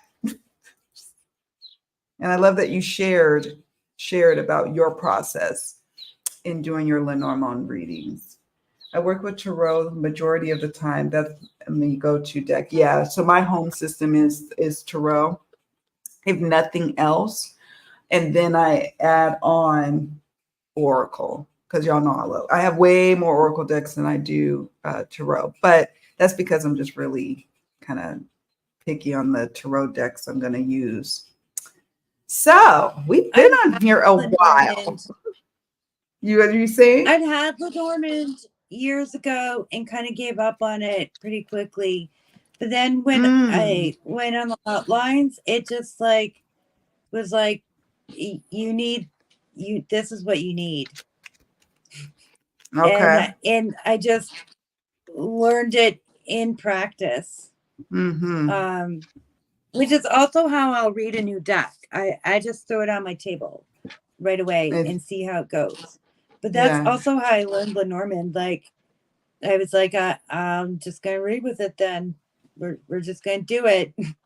Yeah. Just and dive I started in. with the Lenormand adjacent deck. It was the G Witch Oracle, and then I was like, I can't do that, so I'm just gonna draw up my own version. And then I got proper Lenormand, and I was like, yeah, this works for me. Yeah. Oh my goodness. And now, we're not doing readings today. However, I am probably going to do a collaboration reading at some point soon. So stay tuned. Okay. I always announce when I'm doing readings, and I love to do it with my friends. It's more fun for me to do readings with friends. So stay tuned. Maybe something in the next week or so. No readings today. So, yes, actually, this is fabulous because this is a nice segue. We have been up here a while. We could talk about this like readings professionally, readings on the hotlines, our process. We could keep going, and maybe we do need to hang out again and keep going. But I definitely want people to check out what you're doing. And Black Butterfly has a wonderful question. How do I get your deck? And I've also, just so you all know, in the description box, I've got her links to how you stay connected. And it is in my link tree, Shop My Decks. It's on my website page, Shop My Decks, and there's links to them on Drive-Thru Cards. You can search it on Drive-Thru Cards also, but I have those links together all in one place. When I'm done the current art, the playing card deck will go direct to Drive-Thru Cards for print on demand. And the Star Wars deck, I'm going to put it through Kickstarter either way, because that will get it the visibility it gets. And because I suck at social media and the visibility Kickstarter gives you, like, if I don't do that, I sell a few decks. If I do a Kickstarter, it's in people's mind more. They know about it. So there's that. Do set the price like a little bit cheaper on Kickstarter to be like, thanks for supporting this, because that's how I get visible by a successful campaign. Right? So the Star Wars deck either will just go right to Kickstarter, or there will be two versions, and the fancy version will go to Kickstarter, and the regular one will go straight print on demand. Thank you. And thank you, Luna. Yes, please hit the like and share and subscribe, especially if you know folks who are curious about working professionally and they don't know where to start. The hotlines is a fabulous way to start if you've been doing readings for a while for others, and you're ready to take that leap. And yes, check out Aunty K. She's active on YouTube. She's active on Instagram. Check her out. support. She's got a lot of decks. She's getting to prolific deck creator level. And I'm always excited to see what she's coming out with. I have never had a Marseille deck, ever. Never felt called. And then you created one, and I was like, yes, this is what I've been waiting for this whole time, to dive into Marseille. So yeah, check out her link tree, because that's where you can be able to find out what she's up to, what she's working on, stay connected. Thank you, Luna, for that. Yes. Appreciate you. So any final things you're working on, or final thoughts about Hotlines, or anything you can think of? I hijacked your Sunday. It was fun though. It's been fun to be here. I'm working on putting together a Deviant art account where I will sell tarot t-shirts from like Marseille Prontevi, probably from the Brown Witch Lenny, and from the Star Wars deck. And like the shirt you're wearing? Yeah, like the shirt I'm wearing. And they'll probably be ready before the deck, because I am writing a guidebook. Awesome. So I am doing that. Okay, and cool. And it will help support me once I get it going. I paid for a subscription yesterday. I'm going to spend the next week learning how to utilize it properly. If you use DeviantArt, get a hold of me and let me know. Okay. I don't, but yes, get a hold of her. No. I need help. Yes. Yes. Help out your Gen X friends, please. Like, I'm Gen X. Barely, but I am. Yeah, so and yeah. And you know, that will help me move. So because and the time I put in building up visibility has allowed me to make unexpected decisions, like, you know, we're gonna go back to renting and live in a small town and be on intercity bus routes, and freedom. It's freedom. Well, you know, a new sense of freedom, and that's what it does. It's just a totally different sense of freedom that I know I wouldn't have if I was still working I mean, there's senses of freedom to have a consistent 9 to 5. You get paid, you know, whether you work or not.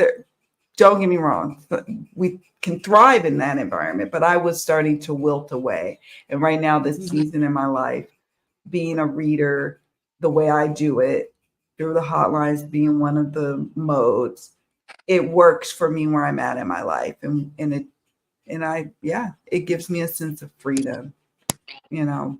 So yeah. And freedom. Know who you are and what kind of reader you are. Like that,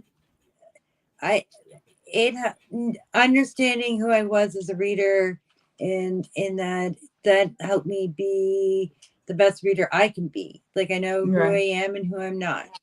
I know the best place for me to be found by people I need to be found by. That's right. And I do have that in multiple ways. Like, most people don't contact me for private reading outside of like community. Occasionally people do, you know. I have gained 2 private clients from the hotlines, but they were both Indigenous, and they were like, can I find you in person? I was like, well, you know, just ask mutuals in the political Indigenous arena who Aunty K is, who Aunty Krista is.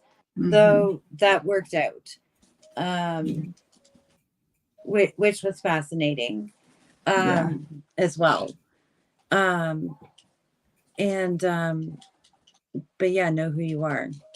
Know who you are. That's a powerful guidance. Know who you are, and enjoy the journey of learning who you are in that process, because it there will be times when you might have a crisis of identity as a reader, crisis of faith even. And Yeah. so, that does happen as well. And that's okay And too. But listen, and listen. Fear was Oh God, telling yeah. me hotlines for a year, and I was like, maybe I can just create a hotline co-op. Like, yeah, it's a cool idea, but I was also not listening to Spirit be like, just get on the damn hotlines. Yeah. Listen. And to that end, some of the people that I work with Poised to Leap, they thought they were going to be getting on the hotlines. They thought that was their path to reading professionally. And then it turned out it wasn't their path. They need to do in-person readings in order to feel connected to the readings that they do, or they want private clients. They want to focus on building up their private business. And so they learned something there too. So it's okay. Some of us like get the nudge to do the hotline work while others get a nudge to do something else. But Yeah. take the time to listen and follow it and experiment and see what works for you and see what doesn't work for you. That's the only way you're going to know if it's going to work for you, so. And like, it makes sense for me. Like, I'm a Gemini. My Gemini sun is in the 11th house, which is ruled by Aquarius. And like, it makes sense. Like a little bit of technology, a whole lot of freedom. Like, and definitely that talkative, gossipy hair that fits all that, right? Like, Yeah, it does. It does. It fits it to a T. Yeah. Because I love when I Mercury get is totally career cool reading. with going through all those like technology lines. Like, I might Yes. not get technology, but my spirits are like, we got it. Yeah. And that's the other thing too. It's like I like the techie stuff. I like the virtual nature of readings. Aquarius. Whereas some people, yes, that's my Aquarius side. Whereas some people are like, I can't stand that. And I respect it and I understand where they're coming from. But for me, I feel like I thrive in virtual readings. That's what makes me, it's my most happy Yeah. place. I could do readings in the middle of the night. I could do readings with my pajama pants on. Like, I can do,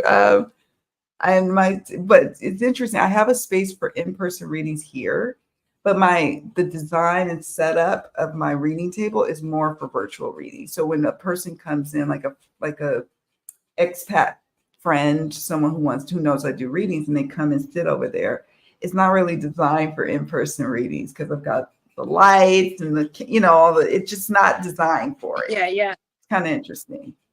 You're thinking about your workspace too, and how you work. Well, That's a whole nother topic too.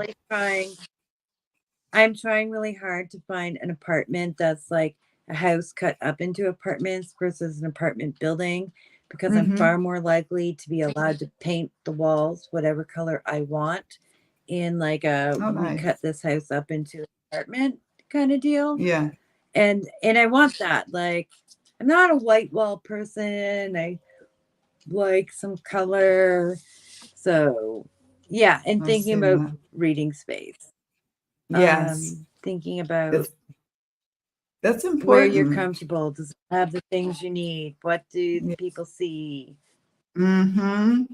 What do they see? I think and having that literally can be its own standalone live or video to talk about is your workspace and how to set yourself up for success and for peace.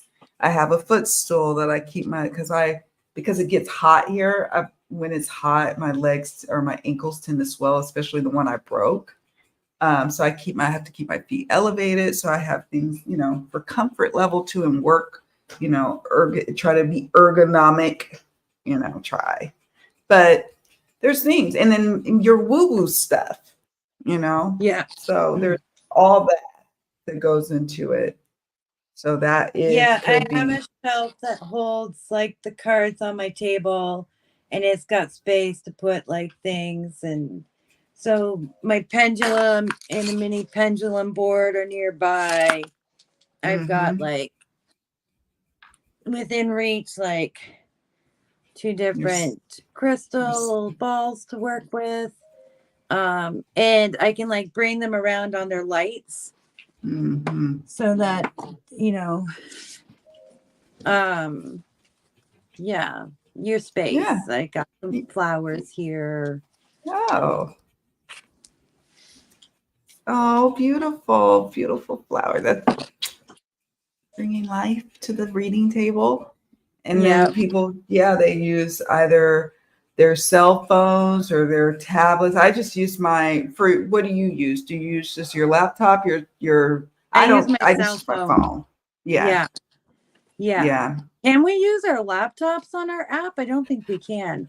I don't think so too, but sometimes when people show like behind the scenes and they do like a little tour and they show like their laptop, and then I'll see like Purple Ocean on there. I'm like, I've never did it that way, nor have I tried it on I know you can do it on a tablet because you could probably download the app because it's app based. So I'm not quite sure what they're doing with that. I don't know what they're doing. Maybe they're just checking their rankings. I don't know what they're doing. Yeah, I check that sometimes. I do. I check to see who's trending and stuff like that. And I have like magnifying glass too. Me too. And I think I found your table inspired me. I was like, oh, that's such a handy. That's a nice. I think it might even be the same one. It looks. It probably is with the copper. Yes, I think it is. Yeah, I was like, oh, that's nice. I need something like that. That's handy. I love it.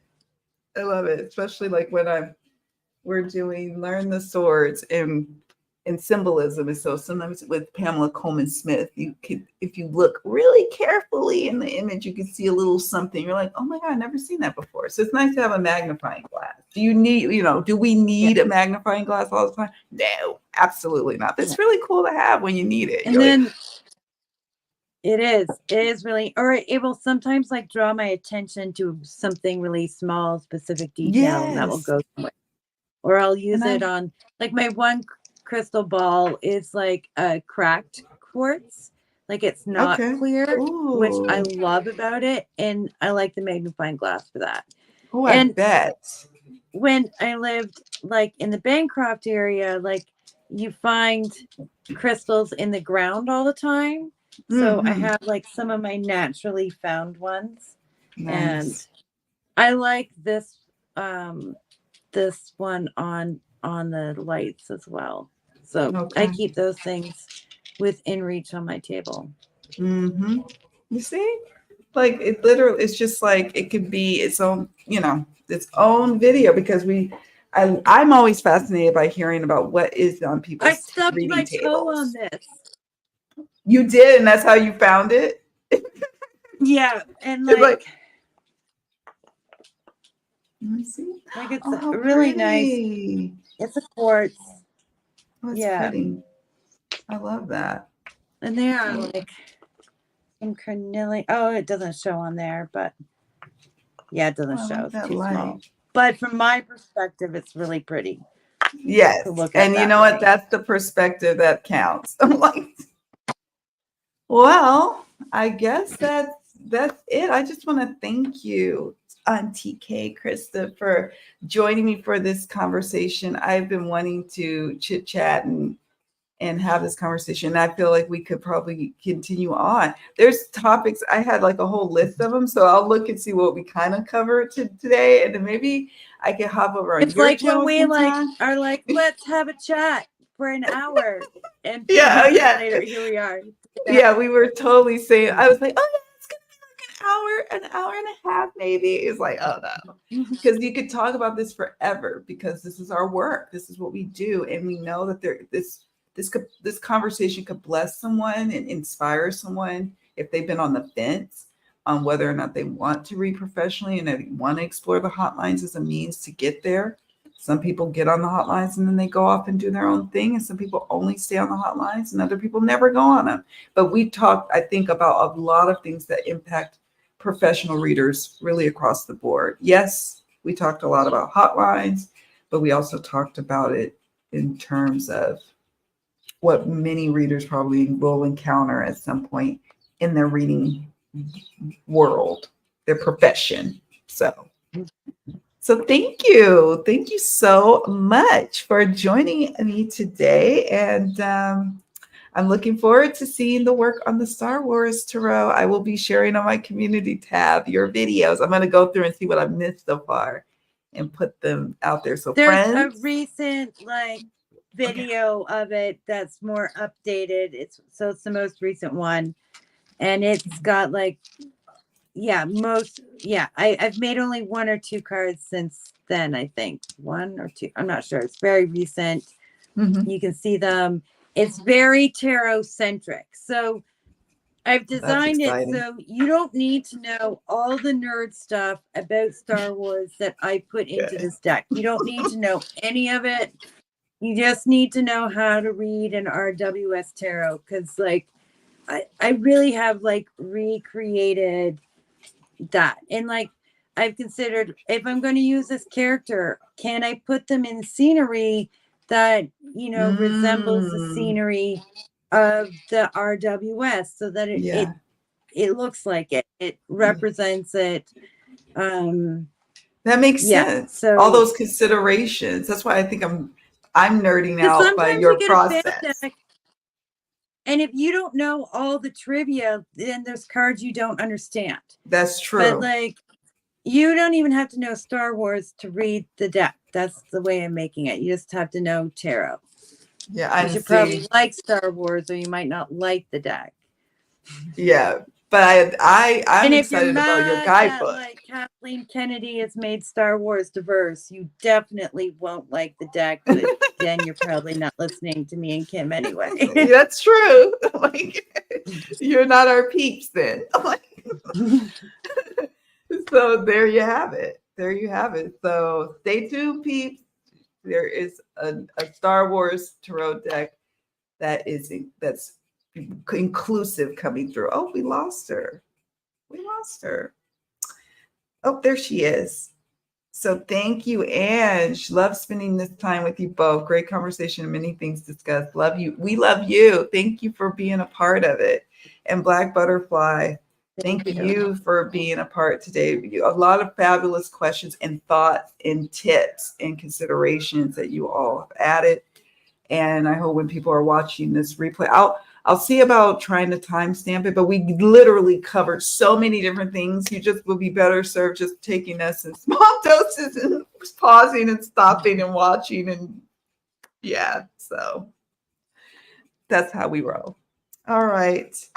Thank you. And thank you, PS Beloved. You asked some fabulous questions as well. And thank you so much for your $10 donation. I appreciate you so much. All right, that's it. That's a wrap, friends. And Aunty K, stay back, and then we'll say a proper goodbye to each other. Bye, friends. Later, folks.